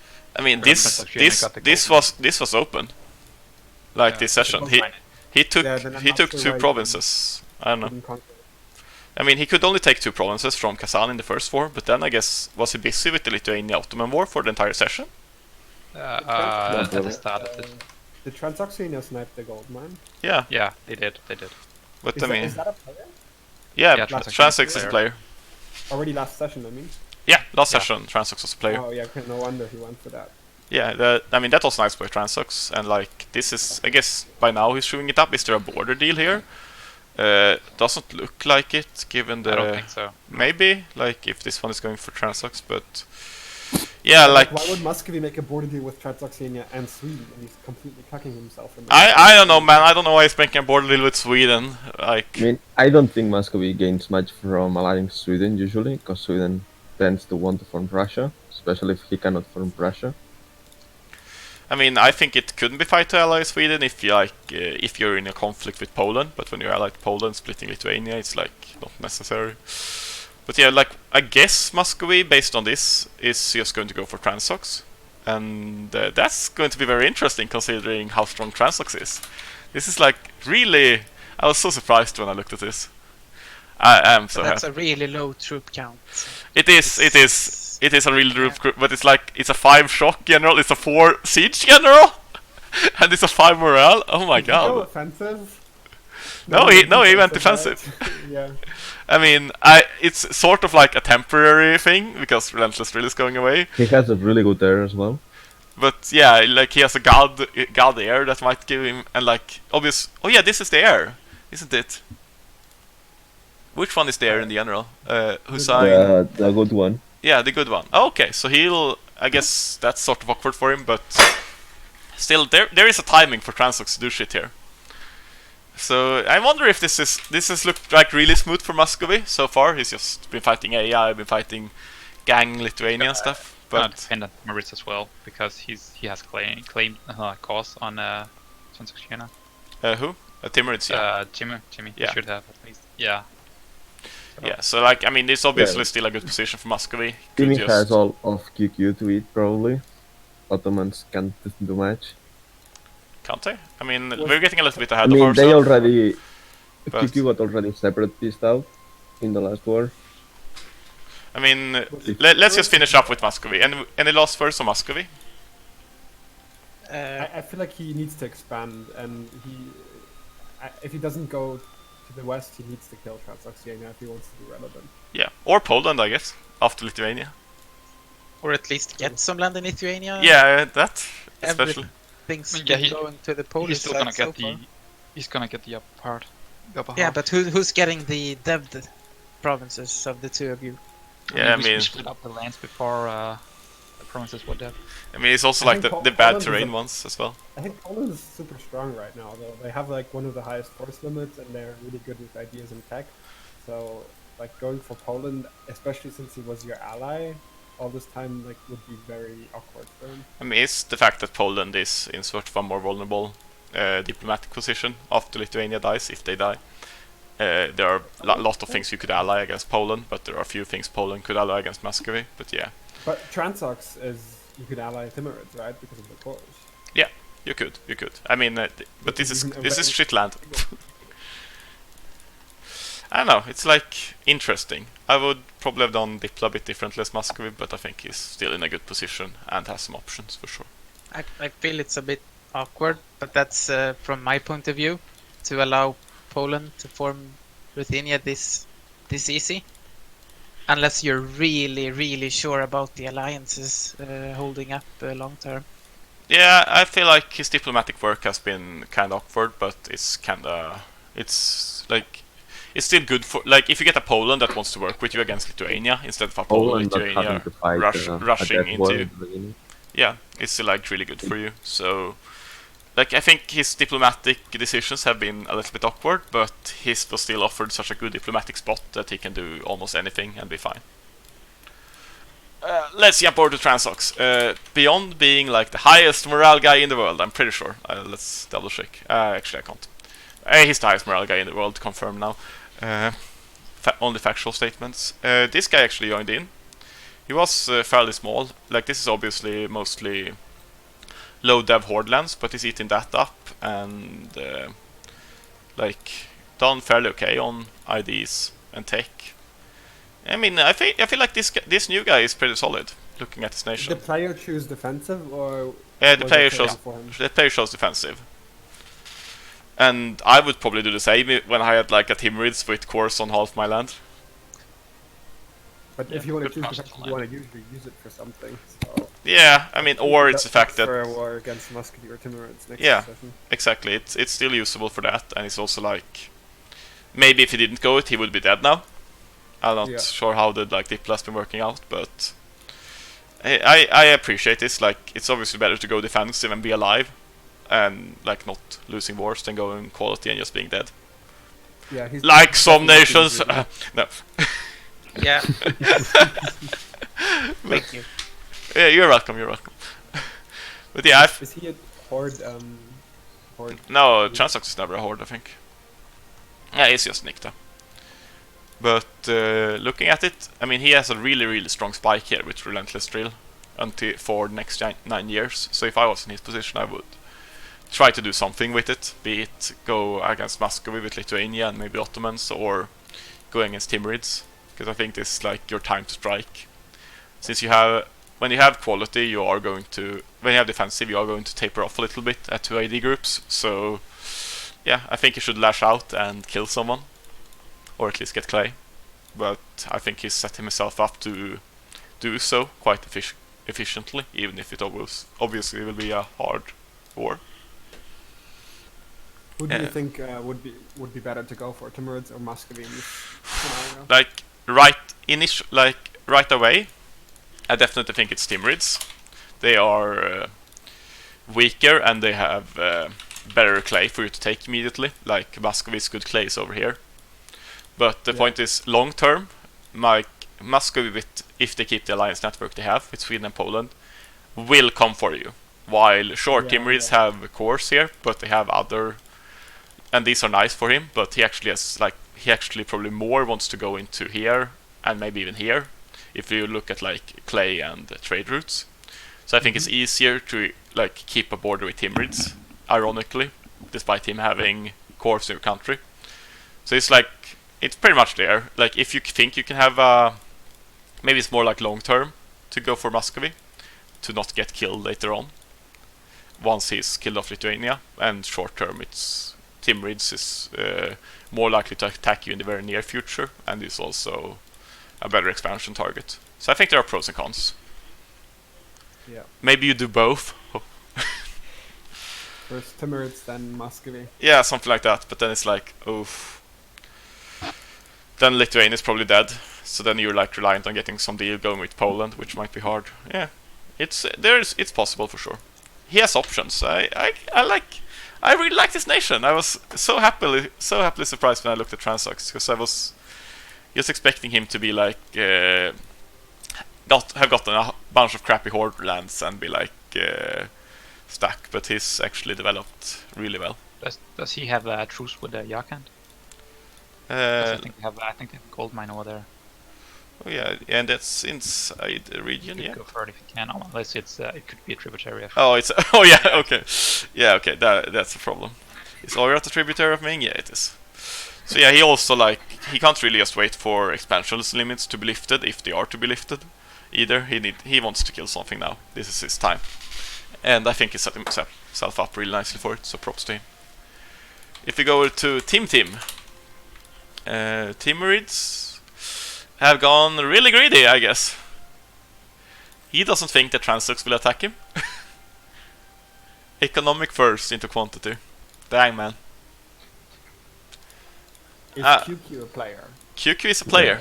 Was. I mean, the player disconnected Wait. due to internet issues, but I think he's coming back next session. Oh, that's gonna make this war a lot harder. Yeah, but it's an AI war, I imagine, like as QQ, you just white piece. Wait, are we allowed to attack people who was forced to leave due to connection issues? mean, No, he's not not. attacking the guy, so He's attacking Masandaran. Oh, never mind. Yeah, so he's I don't think he's even allowed. He's not allowed to take any land from QQ either. So I imagine that QQ just white pieces and gets out of this shit. But QQ is a natural enemy because he holds so much trade. Yeah, I mean this I feel like this is just crazy greedy. going economic quantity here. Like Transox went defensive first. You want to fight Transox with God Generals and 5 morale with your 3.8. Or like QQ, who is not far away from finishing quality economics. I feel like this is a really risky position by Timurids. He's probably waiting maybe for India to open up. Yeah, I mean, he probably is, but he might just die before that. Like, I don't know, I don't agree with this at all. Like, the ID... Who's Timurids allied to? Does he have any allies? I'm not sure if he has any allies. He's allied to AQ. Oh dear. Wait, isn't AQ allied to 2 great powers, or Team is not a great power? Timurids is not a great power. Oh. Yeah, I mean, Really? like, I obviously... wonder what his deal with Hormuz is. Hormuz is a player. Yeah. Because That's- if all 3 players around him want to kill him, that might be an issue. Yeah, and Hormuz should want to kill him. QQ should want to kill Exactly. him. Yeah, I mean, I think, like, this is like a really greedy ID build that you can't go for in this position. And it's going to be interesting. Like, he's obviously filled out his IDs quite nicely. Compared to most nations, even if his neighbors are fairly Isn't comparable. his initial national ideas incredibly good? So just picking anything will make him strong as hell. I mean, he does have 10% morale and 1 shock. So it's... and 10 shock, And, 10% shock and damage. extra shock, exactly. Yeah, but that so one is kinda minor, but yeah, it helps. I mean, and a bit of morale out of the prestige you get. Yeah, and but I now mean- he can fight for ages with the economic ideas up.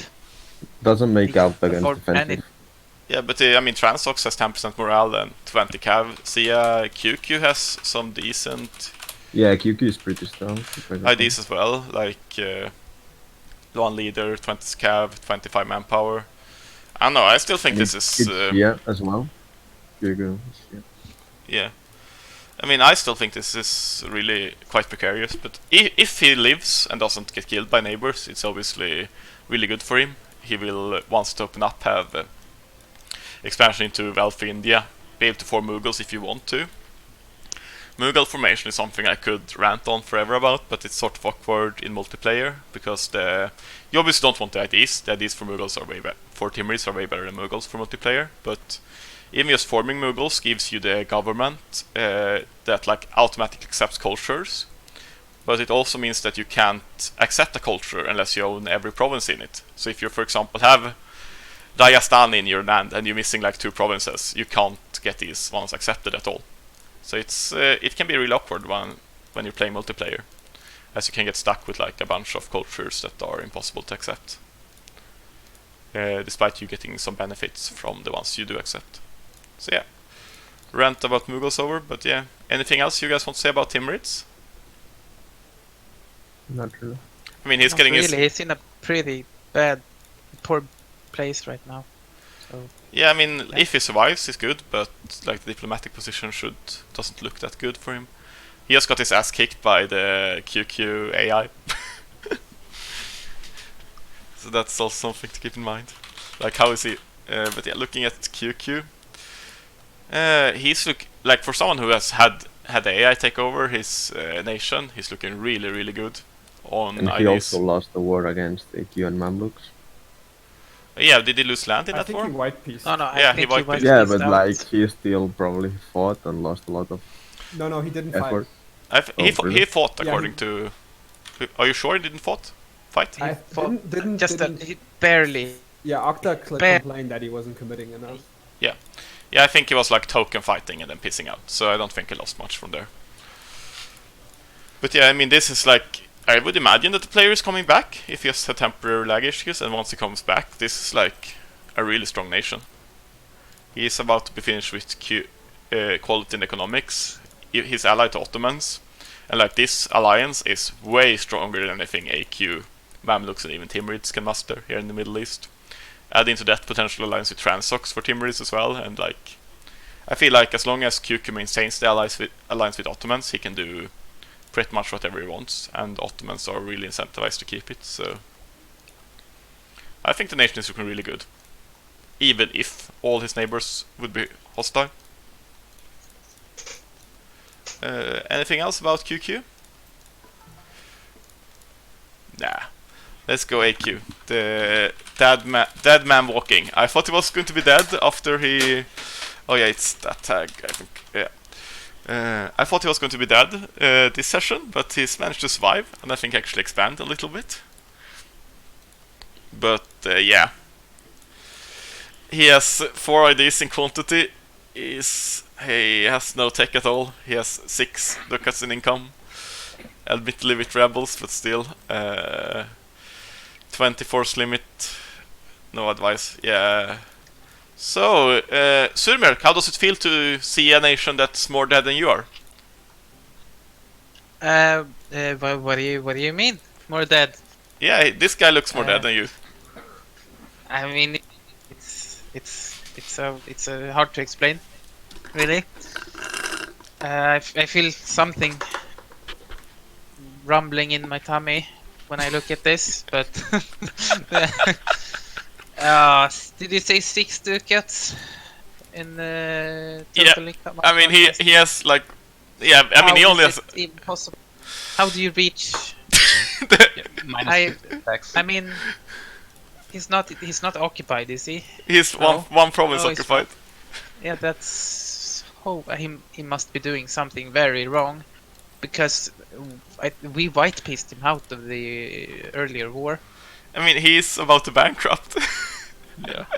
Oh, He's paying 3 ducats in fort maintenance, only 6 ducat income. Oh my god. why would he? And Join he's actually more wars. switching QQ. Why would he make more wars? I mean, he needs to do something. I guess, like, why integrate Georgia really soon, if you can? He has a lot of land. He just sits on vassals. Is anything beyond you? Oh, is Kirkassia a vassal as well? No, it's not. No. He's allied in war. I don't know why, but yeah. Yeah, I mean, he can expand up here as well, like Theodore and Gasimuk. But like, how do you not get killed by QQ and Ottomans here? You even like Oh, join. he did do well in the big war. They with- got QQ out of the war and just kept on Yeah, fighting. but I feel like that was because QQ didn't care looking at AQ, or because of Mamluks. Not. I mean, even just fighting a war, like paying your troops will bankrupt you as AQ here. And both Ottomans and QQ are looking incredibly strong. I don't know what you do. I feel like you should try to get a deal. You strike a deal. You strike a deal with someone. Yeah, question is who? Yeah. I guess Ottomans maybe? Bail on yeah, your Mamluk Ottomans. friends and friend Why don't you Ottomans? just give up your coastline or something in exchange for fun? But what can you I don't even know. offer? That You Ottomans have can a just coast. take? Well, that's true for most. Most deals from a lot of nations. Yeah, I mean that's sort of the point. Like, yeah, is what you can offer more valuable than just taking your land? Probably not, but I mean maybe if like Ottomans are feeling really desperate and want to try to help Lithuania, maybe you take a deal like that. And you've somehow managed to join the QQ Ottoman bloc without being killed, because QQ wants to go Timurids, but then you're kind of stuck. I guess you can go up here, maybe get some clay. I mean, anything that doesn't kill you, essentially. And you should really integrate Georgia already. Like, Georgia is actually quite good land, if I remember correctly. They have like Yeah. They have some really good trade goods here, silk and dyes, and I mean, what is it And that? cows. Yeah, cows. Moo. Yeah, I mean he's done really well surviving so far. I just feel like he's dead, but it's going to be interesting to see what he comes up with to survive. I'm going to do a little bit of an interesting jump and go to Hungary before we go to Ottoman. So we actually Oh, we missed them altogether. yes, we did miss them because I went like this way, and then I was going to come back here, and I was like, oh, I missed Hungary. Hungary is. I mean, he joined the big war against Ottomans as well, right? Or did he just fight Bohemia? Yes. He did, but yes. he didn't Well, do much. Like he sieged some Ottoman lands, but did zero fighting. Okay, and I mean, he obviously couldn't take anything from Ottomans as Bohemia. Actually, maybe he could have. They could have, because Bohemia didn't actually surrender. Like Leo just offered him a 100 piece deal, Yeah, so it was an unconditional surrender. Yeah, they could have fought more if they wanted to. yeah, okay. I mean, Yeah.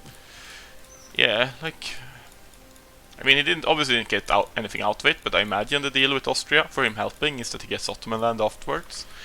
Question is, how eager are Austria to help Hungary now? As far as I know, it was supposed to be Hungary and Mamluks in the same alliance, Oh, Yeah. but Mamluks didn't want to split the war score between him and Hungary, so he decided to go alone. that was ballsy. Yeah. Mamluk didn't want Hungary in it. He wanted 50% instead of 33. So in turn they Okay. potentially lost his war for it. Okay, yeah, because I mean, I was like, why is Mamluks declaring the war first on Ottomans Yeah. with no one else in the alliance, Yeah. bar Tunis? I was like, this is practically suicidal, even during the session, talking to him, but okay.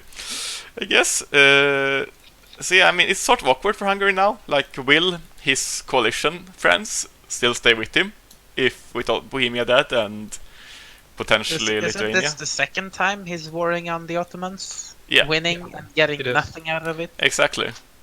Yeah. Yeah, I would feel a little bit bad about my position as Bohemia, given that he's At also. least this time he didn't actually lose anything, because both Austria and Hungary didn't fight at all in the war. Austria only stag wiped Bohemia and then besieged. Oh, and And he I has. think they didn't fight Lithuania. Oh, he has the powerful magnets event as well. Yeah. Oh, that feels bad, man. But yeah, so that sort of explains why he's behind on tech a little bit. He should be able to catch up soon. I mean, if we exclude the fact that he's not gained anything, the nation is looking fairly okay. He's flipped Orthodox, which is nice. Income is looking fairly good for someone who has like a few Yeah. Rome religion ones. A decent tech is a little bit behind due to probably magnets. I'm not sure how long he's had this. Like, if I was him, I would probably try to pool up more mana instead of spending it during this and just like spend it to catch up afterwards. But you know, maybe he has got it. Yeah. I mean, as long as he finds somewhere to expand, I think Hungary is looking okay. And he has some options. Like, he can keep fighting Ottomans and maybe get land, or he could try to strike a deal with people, go off to Poland, maybe even Austria. But I think that's probably the weaker option here. You could go for Baden. Yeah, go. He could go for Baden. Yeah, I mean, he's obviously cooperating with Baden here to catch Austria. Like, seriously, what's up with this alliance? Is he trying to fuck with Austria? Is he like upset with Austria taking Bohemia land and not giving him Maybe anything? someone's receding into Baden and he's just Yeah, sure. making early alliances. Yes, clearly. So they can deck on day one. Mhm. Fantastic. Oh yeah, definitely. But yeah, I mean, this is so awkward. Is he like? Leo isn't here? No, he's not. I wonder if he's pissed up with Austria, and that's why he's doing this to just cuck him. And if so, like, his position obviously becomes way more precarious as he's already hostile with Ottomans, and then he's hostile to Austria, and both are significantly stronger than him. Austria isn't that much stronger, but actually he's almost comparable to Austria. Never mind me. Ottomans could Quality-wise, potentially ally like, Hungary. can pay off for this. Yeah, I think most of Hungary's neighbors are just outgrowing him by now. yeah, exactly. So You see Poland getting big, Austria's become massive, and the Ottomans being Ottomans, as they always are. yeah, exactly. So And he hasn't really accomplished anything to reduce any of them in size. exactly. So it's Yeah, like the Swedes are he's still stronger than ever, and I've seen next bigger Poland. Hungaries in 1450 than this one. So Yeah. I mean, But he yeah, made some weird deals with the Ottomans. yeah, he gave Gave him a Ottomans lot all of the land, lay, gave him the gold mine for some reason, not sure why. and then But he decided to flip his Diplo and attack him afterwards. Didn't pay off. it has paid off for him. But give it like it should be said that he's still fairly strong, the nation. So he still has like the ability to lash out on some neighbor and potentially does find. he have the gold mine in Nitro? Where is it now again? I should just use the map. Oh, I was on it. Yes, haha, haunted is. Nitro is on this up. Oh yeah, it's this one. Yeah, it's 9, which is fair. And that's part of why he's making money and has inflation. But yeah, I mean, he's still strong, at least comparatively strong. He's like as strong as Austria pretty much. He's like slightly weaker than Poland and a bit weaker than Ottomans, but he's still in a position where he definitely can do things, but he needs to do them now before his neighbors outgrow him, pretty much. If we go look at Turks, they fought some really nasty wars last session, being like ganged by like this, I guess, and having these guys fight him in the Middle East, but They did get ganged. However, he didn't many do of the fighting players in didn't Europe, really though. commit. There was a lot of players, but only Mamluks really committed to fighting. I mean, he did have to give up the Western wars, I guess, but yeah. Well, he didn't give up the Western wars. He's We alive. did. Yeah, exactly. Like he got ganged, but people decided to target his allies instead of him. So, like once they unconditional, the Ottomans could just roll over Mamluks. And I mean, he was looking better than ever, really. He got some depth, but it's paid off. It wasn't actually roll over. It took some damn long time for us to wear the Mamluks down. I mean, he has no loans, so pretty much roll over. Yeah, I mean, he had I don't understand why 1.4k. Bohemia and Lithuania helped him so much when he would just give them up. For some reason. I mean, maybe it's like loyalty. I don't know. Like, Yeah, but wouldn't it make more sense if Ottomans is in a better position for Ottomans to just give some land to Mamluks, and then they can win the entire Western Front? Thing is, I don't think they could. From my point of view, the Polish-Swedish Muscovite War was unwinnable without giving up the Austria-Hungary War first. Mm-hmm. yeah. There is no way So Ottomans and could after afford that, everything, yeah. we'd have lost so much that we probably couldn't. It's still gonna be a really close fight, and the Mamluk War is easy to win. I mean, so we take the winnable war pretty much. Yeah, I agree with that. Like, especially, and like the Turks are the ones. Like for Bohemia and Lithuania, they are obviously very reliant on the Turk. So like he can dictate the terms, and for him, obviously giving up the Western wars and fighting Mamluks is by far the best option. So Yeah, true. That makes sense. And I don't think he could have won the Western War. not both of them. I think that was really hard. Maybe he could have won one, but then it's like not a good deal for the Turks. Then we're bouncing back and forth between fronts, and we'll just they'll wear us off. Yeah. Well, that's our assessment of the previous What do you mean with situation. France? What is France doing with any? Where did France come into? Yeah, I don't know. I mean, I said fronts. Fronts. I mean, France. Okay, France. France. Yeah, Oh, yeah, okay. yeah. Not France. Sorry, No problem. English. Okay. Yeah, I mean, I think this. Serbian culture as well. Yeah, I mean, he could accept these cultures. It's a little bit weird that he hasn't, but and I don't agree with this like idea choice at all. Actually, I think if you go quantity religious, it's like it's cool, but since the available mercs nerfs on quantity, I think it's just weak. Because like if you want to have a 2 ID power spike, which this essentially offers, since you have 10% morale of armies, quality and economic is just better. I think this was a thing when you had available mercs here, because then quantity alone was stronger than quality alone, but now I don't really get why he's doing this. I think this is because he's playing this Reddit where mercs are weaker. I don't agree with the decision ID-wise to go here.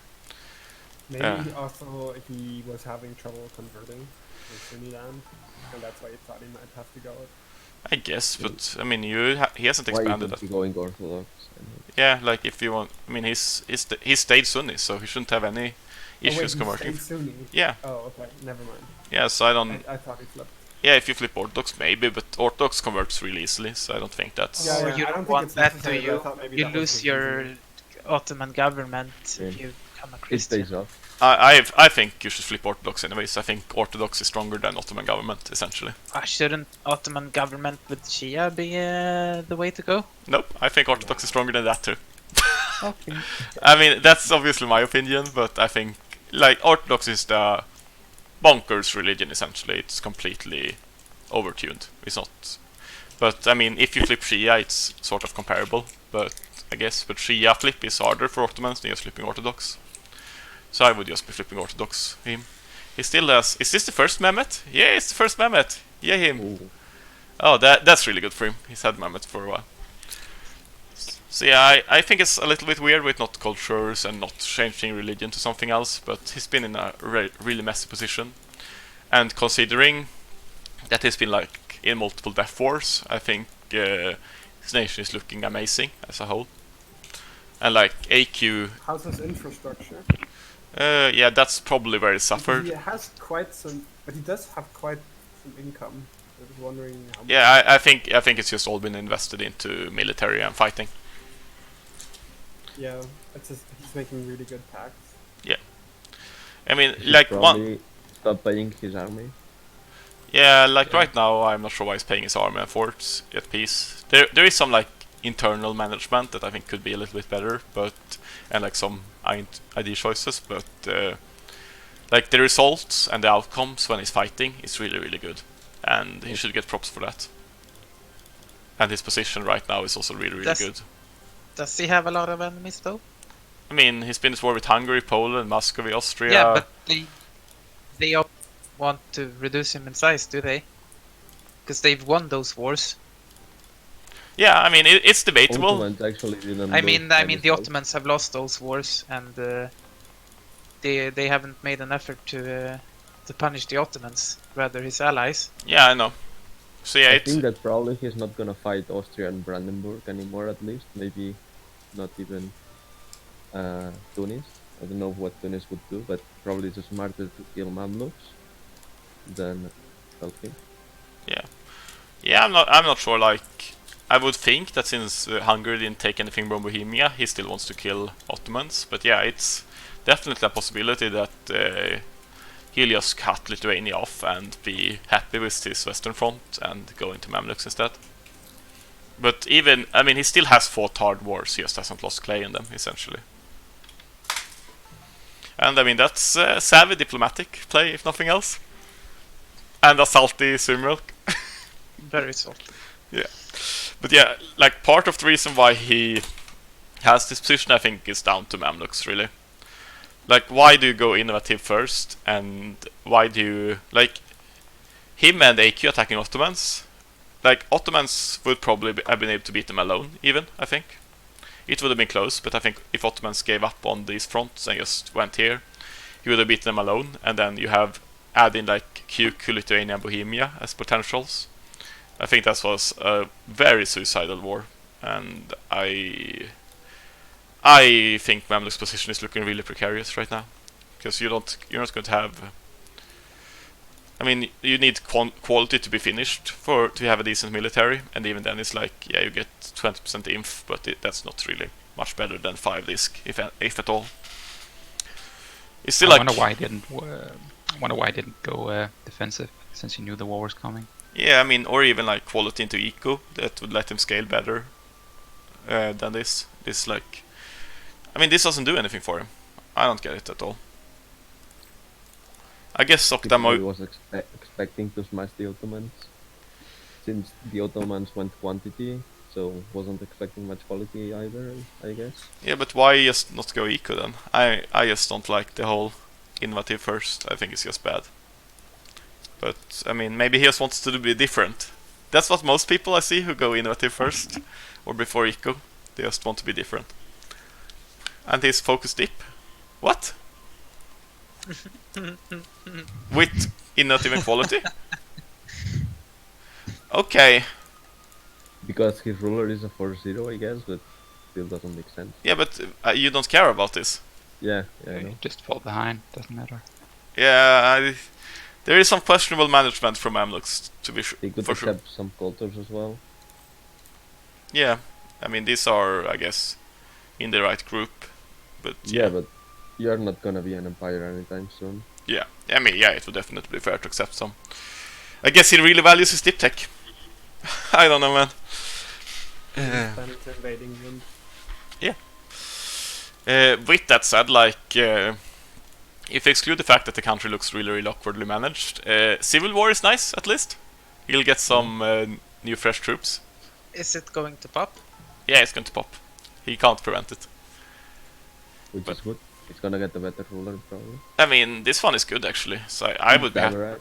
Yeah, but I would be happy with a 9 that has it in mill 5 and 4 admin. Yeah. But he needs the man, I guess, for how long is the truce with Ottomans? And it gives her stability as well. Yeah, exactly. And so 7 years, so he can essentially he can probably force stack wipe these guys, and then just get an entire new to get half this manpower back, and then get an entirely new army to force limit from the pretenders. Also, running 12 cannons, I don't think it's worth forcing at the moment. No, not at this land force limit. If you have like, maybe if you have more people joining, it's fine. It's like sort of close with AQ actually. With AQ maybe 12 cannons is okay. It depends on how well you can stack your troops, but yeah, why you keep them around now when you're at 29 force limit and you have loans, stuff like that, I don't know. His economy, well, I mean, he didn't bankruptcy war, did he? Yeah, but he didn't bankrupt, seems. No, he didn't bankrupt, so I mean, that's something for him, I guess. I would probably just a bankruptcy award and try to win, but maybe felt like it was impossible to win it. I actually think it was, so that was probably a good choice by him. At least he could stall it a bit on bankruptcy build, maybe. Yeah, I guess I you mean, can't really he's gonna get bankruptcy build tools that anyway. much this early, but yeah. I mean, you can build some stuff. Yeah. Oh yeah, okay. He actually has good stuff to build. Yeah, I think he could have done this differently. I would have liked to see him...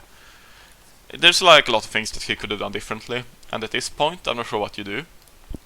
How do you win against Ottomans here? You don't.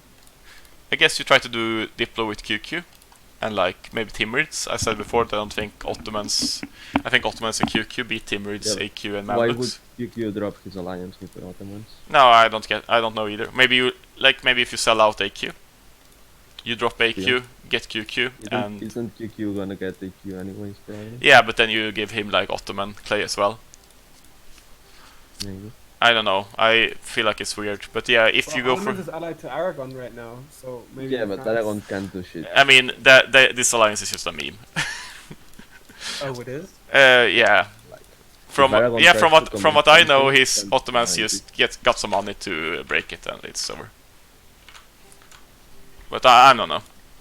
I don't know for sure, but that's the rumors at least, that Ottomans just allied and got some money deal from France and Pope and stuff. And, Why would Aragon pay Ottomans money for an alliance when Ottoman's not actually gonna properly help? I mean, maybe he didn't know that. Or maybe, I don't know, man. I don't know. I mean, maybe Ottomans was going to help until he got paid. I don't know what it was by Pope and France. I'm not sure if it's true or not. It just seems like fairly likely that France and Pope will just, like, if Ottomans allied Aragon for money, France and Pope can just give Ottomans more to break it off. Unless Ottomans thinks Pope and France are lame people, which obviously is a valid excuse to fight them. But yeah, looking at Mamluks, I guess next time ally someone in Europe at least, like Hungary, if you're going to fight Ottomans. So you have someone pressuring here and occupying this if Ottomans are pushing on you. And beyond that, well, pray, get quality finish so your initiative does something. About it. Talking of Hormuz, Ashley is very proud of his income of 27 ducats. I don't know why you have like amazing ideas and tech, and then you have 4 of these after a session. You had like one of the best techs in the game when your nation was fixed up, and now you have 4 IDs after 30 years. He did score What's his quite a lot rulers like? stuff. I guess this one is That's sort not of impressive, is it? no, We it's should- not. I would disinherit the year. Yeah, probably. Yeah, it is like, yeah, I would, especially with this Sultana. You don't really have anything to lose then. Yeah, I mean, this nation, I guess, is fine. It has some decent trade money, I suppose. I'm actually surprised at how much they're making in Hormuz, given like it's a fairly weak And node. maybe Timid is not steering trade out of it. Yeah. He's collecting. What the hell? Oh, okay. Why?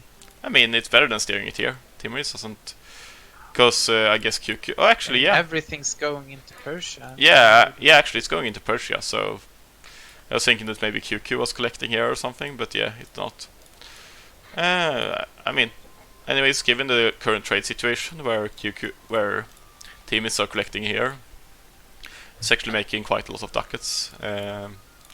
So yeah, I mean, if he gets a decent heir or just gets the Sultana ruling for a while and uses money on advisors, he should be able to catch up on IDs and be sort of relevant. He should probably maybe attack the Mamluks for the Aden land. Yeah, I mean, idea what I would do here is like maybe wait for Mamluks to lose one more war and then you join in. Because if you join in now, Mamluks might be able to wreck you without the Ottomans being able to reach you. Do you have any forts in the way? Yeah. So you're a little bit cut off, I guess, but yeah.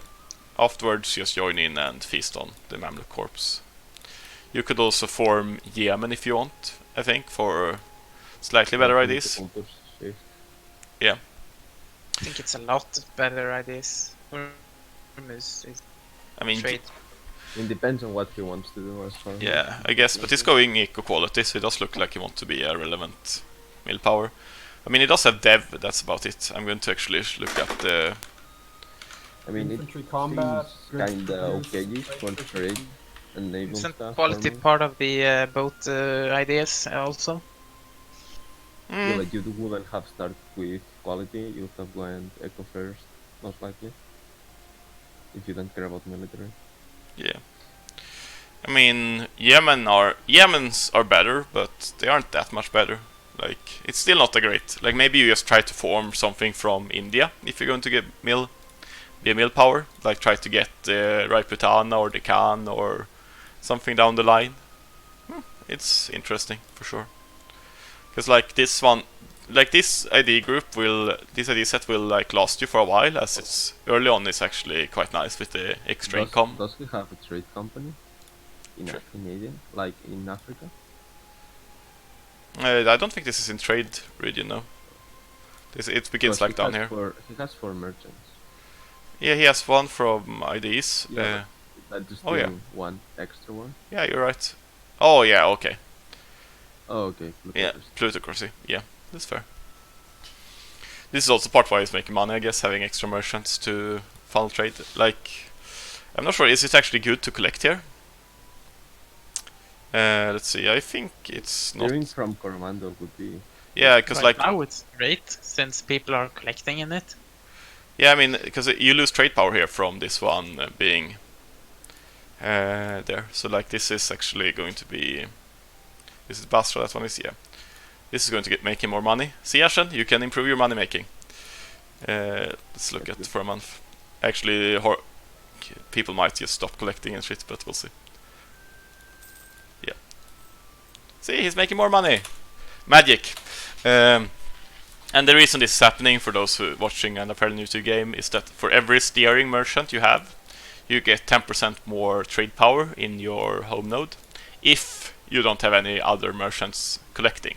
So this one collecting means that this one and this one doesn't increase your trade power here, but once you put this one here, all these 3 increase your trade power here by 10%.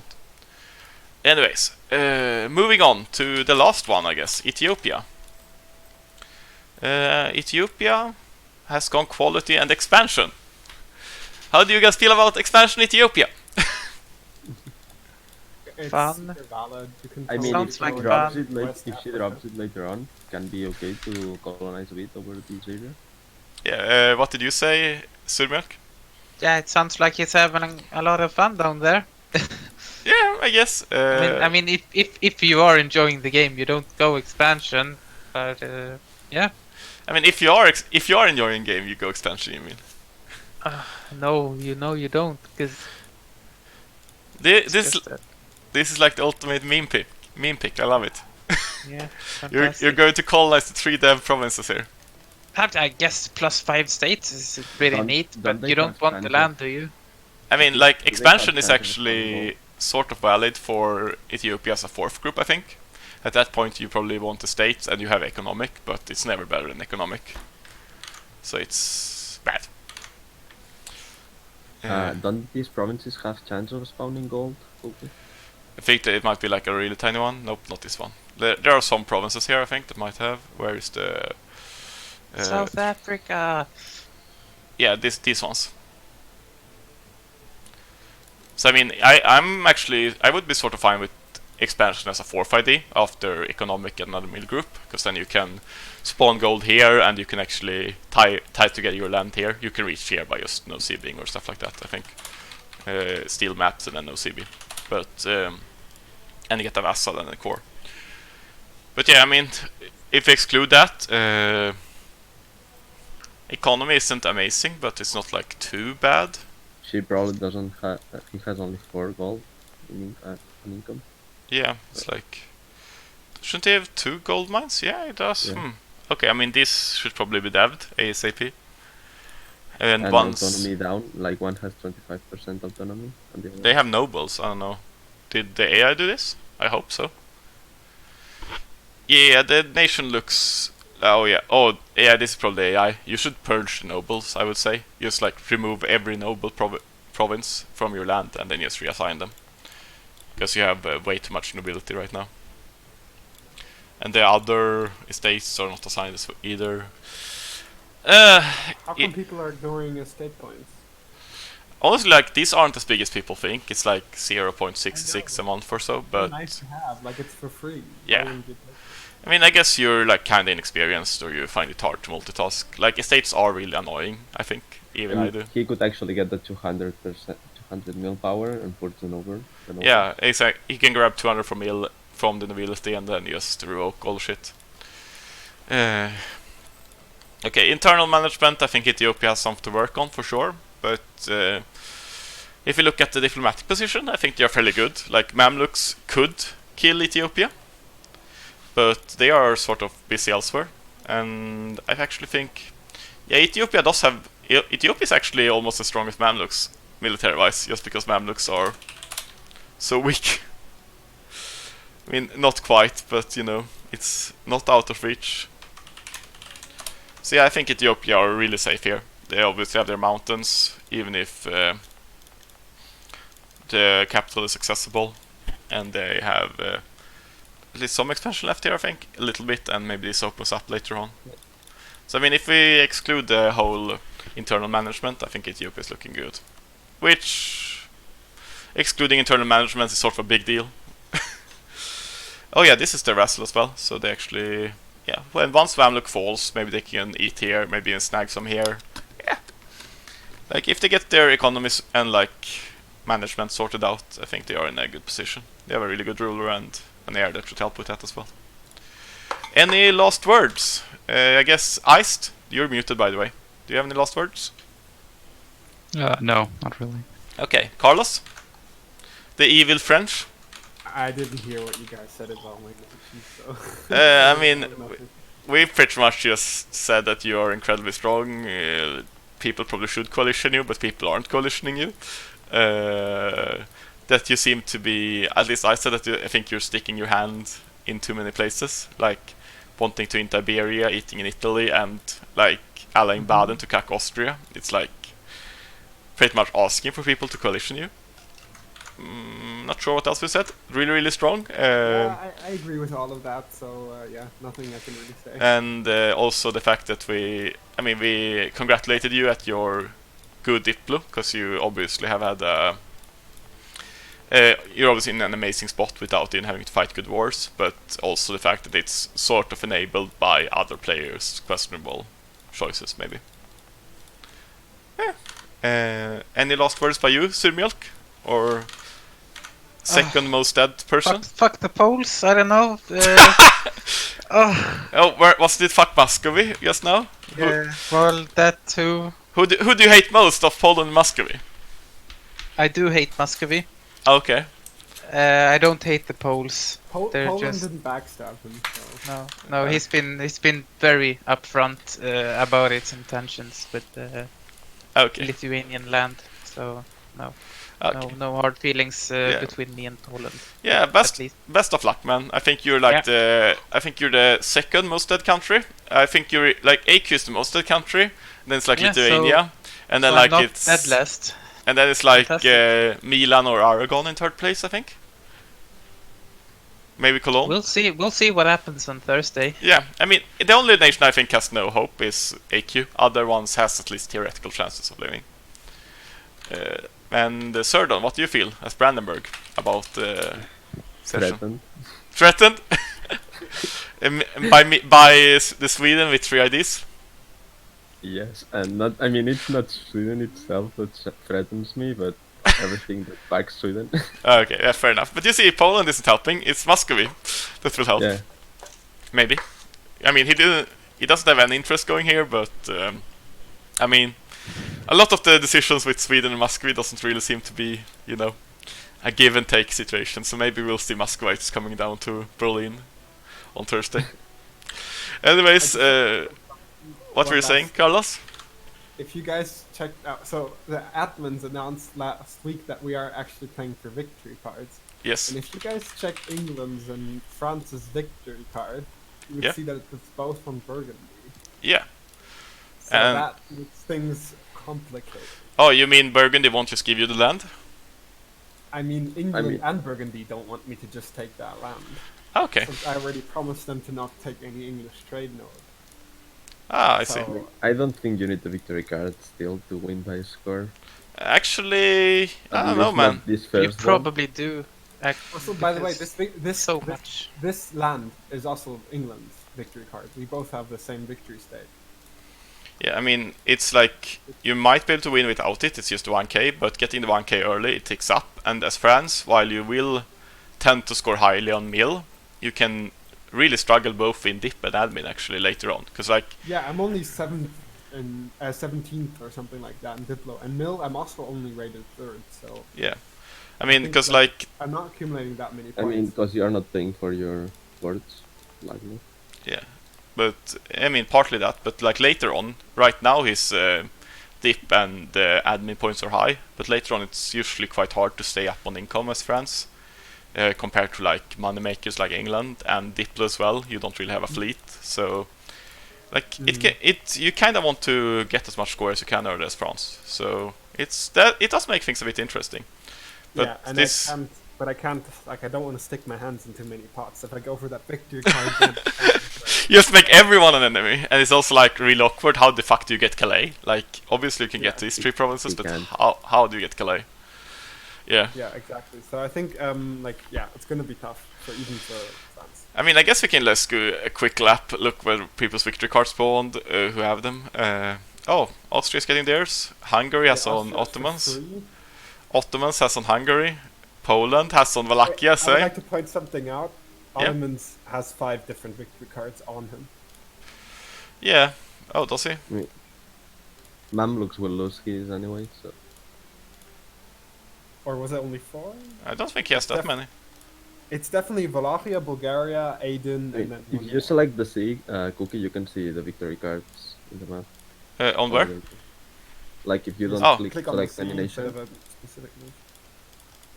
technically you can see them usually. I don't know. Oh, that's just for the current tag. Yeah. So you'll see Oh, okay. France's. Yeah. If he has What? France. Yeah. Tag. Exactly. So yeah, but I mean, either way, like this is obviously a thing, but Poland and Hungary both want that one. No, actually, both Otto and Poland want that one. Hungary wants this one if they care. Muscovy has on Lithuania, so that's a freebie. Is Transox in size? Yeah, he has on Timmy. Timmy has on Hormuz. Hormuz not in size. Yeah, I mean, like most of the victory cards aren't like alliance breaking. They are just in line with where they are already expanding. Mine's are enormous. What? Timmy's are on Hormuz. Yeah. Huh? Yeah. I mean, you have, it's their capital as well. Which also happens to be a 37 Dev Gam province, so you know. Nice. Yeah. But I don't really care about fucking victory Yeah. cards. That's just fun. Yeah, just for the people who do. Why would you not play for victory cards? I don't know, think it's 'cause, a victory card. I mean, it gives you a happens. purpose. Yeah, it happened. Yeah, but my purpose is winning regardless. It's not about victory cards, you know. Okay, you're going to That's, just the, that's win the for thing. you? That's the thing that I'm saying.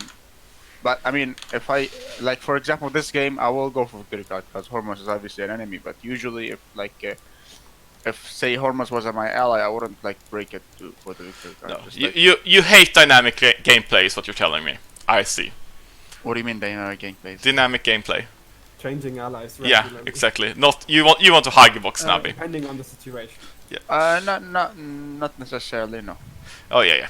Keep making excuses. I just don't change You allies. just told us you don't want to change alliances. Yes. So how No, do you? No, how I do you- didn't say that. I did not. I said I wouldn't break my alliance for a victory card. Doesn't mean I wouldn't change alliances. But it's I don't know, man. But yeah, like I have to ask you since you're here. What would It's it like- take? What would it take to? It's like if I want to attack somebody, I wish they break the alliance. I don't like be the asshole. You know, that's what. That's the thing. He's a hog. So you want to provoke your allies into breaking the? Yes. So it seems like they betrayed, and like, hey, I gotta defend myself now. You know. Oh it's my like god. my- Nabi, pussy. But yeah, Nabi, Hey, since you're here, why the fuck did you go economic quantity? Not me. The AI put economics and put like two points in it. So Oh, it's like, okay. But I'm not gonna fucking quantity, like, aren't you like in a really bad position with Transox and QQ around you? yeah, but I don't know. I thought maybe the numbers and the mountains will help me more than. I mean, quality. 'Cause the I thought if I'm gonna defense, I thought like the mountains is gonna give me some quality. You know, the -2. I took that Oh, as, okay. as more fire damage, and I have more troops to reinforce myself. That's how I thought. I don't know. okay, fair I enough. need I don't those, really think you have that many more troops. But Yeah, I don't have that many more troops. But I mean, I disagree with it, but I get your logic, Jan. But you don't even have any forts or mountains, like right now. I was building a couple of forts, but I'm gonna build more. But I don't have enough time. But I thought I was building one towards the north. I don't know where the fuck is it. I mean, Golestan has fort Hetan as well, but That Boynord, was- Moynord, Mashhad, it's like you don't have a Yeah, fort in like all your crucial provinces. But I wanted the fort like a bit to like in my nation rather on the borders, like say somewhere around Thun. I don't know if there's a mountain there. See Thun, the big province. Yeah. There a mountain. Yeah, maybe two forts. One on the borders, so they siege it. So if I'm fighting on the other side, if they siege that fort, I have time to come back to my mountain fort. If that makes sense, you know. It's sort of Because reasonable that's to have quite a double lot of forts that I double don't think fort you can lines, afford. but I mean, he could afford it, but I think you already but you would need to remove like these useless ones and replace them Yeah. with good forts. But yeah, Yeah, I mean, well, actually, I was doing that. I built two forts there. I built one to the north, to the south, like the southern fort on the left This one? that I built, and there's another one. I don't know where the fuck is it. this one. Yeah, I'll- I'll build this one and one to the south. And I want to build two more. One to the north, one to the fucking. Yeah, I think west. if you have a fort here, that's really good, and then like maybe over here or something. Yeah, but over but if you look at this this is an AI war, so I can if I get attacked by one of the by either of the other parties, I just white piece the AI Yeah. and fight them. Yeah, I mean, you definitely have So- time. I'm just interested in like your train of thought. Yeah. Uh, I lost the battle there on a -3, so just yeah. Yeah. Okay. Okay. I always underestimate the fucking AI. He just went with all the fucking units. Because and- it's not just an AI, it's a player AI. So Yeah, it's a player has AI some with quality. soon quality and economic at this finish. Like this QQ is strong, man. And this Yeah. Transox has the highest morale in the world.